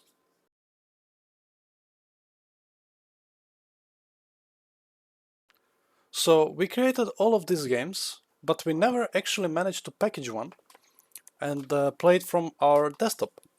So let's see how would we package the game. This is same for all the games that we created today. So by showing you example in this project, you can use this example in all other projects that we created. So here we have platforms, and if we go inside of it, we can go under the Windows, and in our case we want to create something for the Windows, and we would just select shipping, and then we would just click on the package project. But before we do that, I want to go with you and cover some stuff. So before we package, we need to go into project settings, edit project settings. Now this project thumbnail, it's used for your engine, so you don't really have to change it really. But let's go ahead and fill some stuff here. So you can change this thumbnail to be whatever you like, right? And description is going to be collectible game. Project name is going to be collectible game. Project version can be a version of your game. Company name, for my case, is Summon Evil. Summon Evil. Company distinguished named Summon Evil. Homepage, maybe www.summonevil.com. Super contact, then you can put random gmail.com. Copyright notice, this is for your C++. When someone goes inside of your C++ file, is going to see this. So all rights reserved,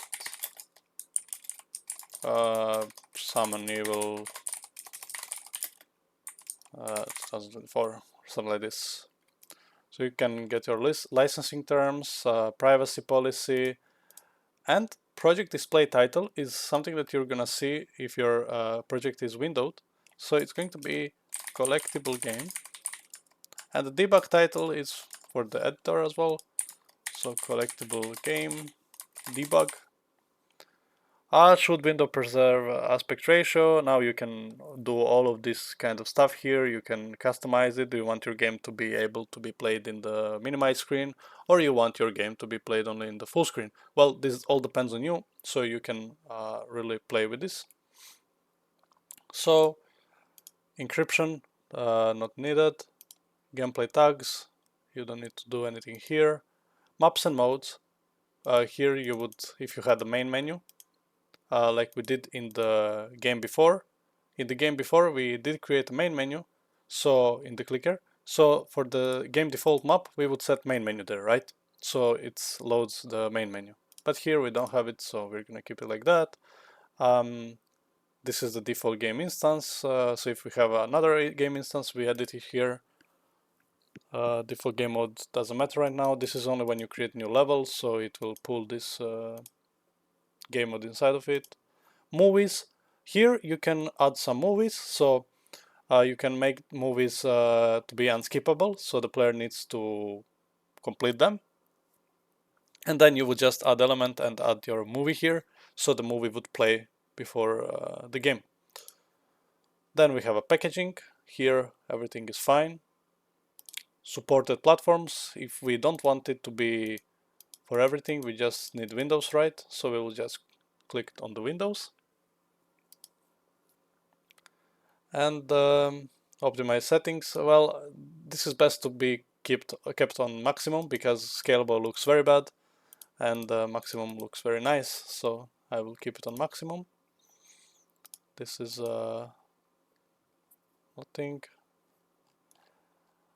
And let's see now under the platforms we have Windows. Here we can edit the game splash screen. We can edit the game splash editor splash screen as well. We can edit the game icon. So this is very important. You can brand your game here. And with that being said, that's it. You would just package it. And how you package, simply click platforms, Windows, and simply package the project. Now I'm gonna use some file on my Windows. So you can just go to the desktop. I don't want to show desktop right now. So just go to desktop, create new file, and put this into new file. So let's see how will I create that. So I created on my desktop, I created collecting game. So here I'm going to select folder and it's going to be building. So here you can see all kind of stuff that is happening right now in our game. First build is always longer, so it takes a bit longer. But you can also filter the warnings, messages, errors here, whatever you like. So yeah, this will take a while until it gets like 5 to 10 minutes. But next time you package it, it's going to be a lot faster. Also, this is the shipping, not development. So this is basically preparing your game to be ready for the ship. So yeah, let's end the video here and I'm gonna come back once it's built. So as you can see, it says build successful. That means the game has been built successfully. And now let's see what we have inside of our folder. So we have Windows inside of our folder. And if we open the Windows, we have all these kind of folders that are talking about the build. And they have all these kind of binaries inside, everything that you need for your game to work. But our engine did everything for us. So all that we have to do is open our application. So my first collecting, I open the game, it's full screened, and let's see how it works.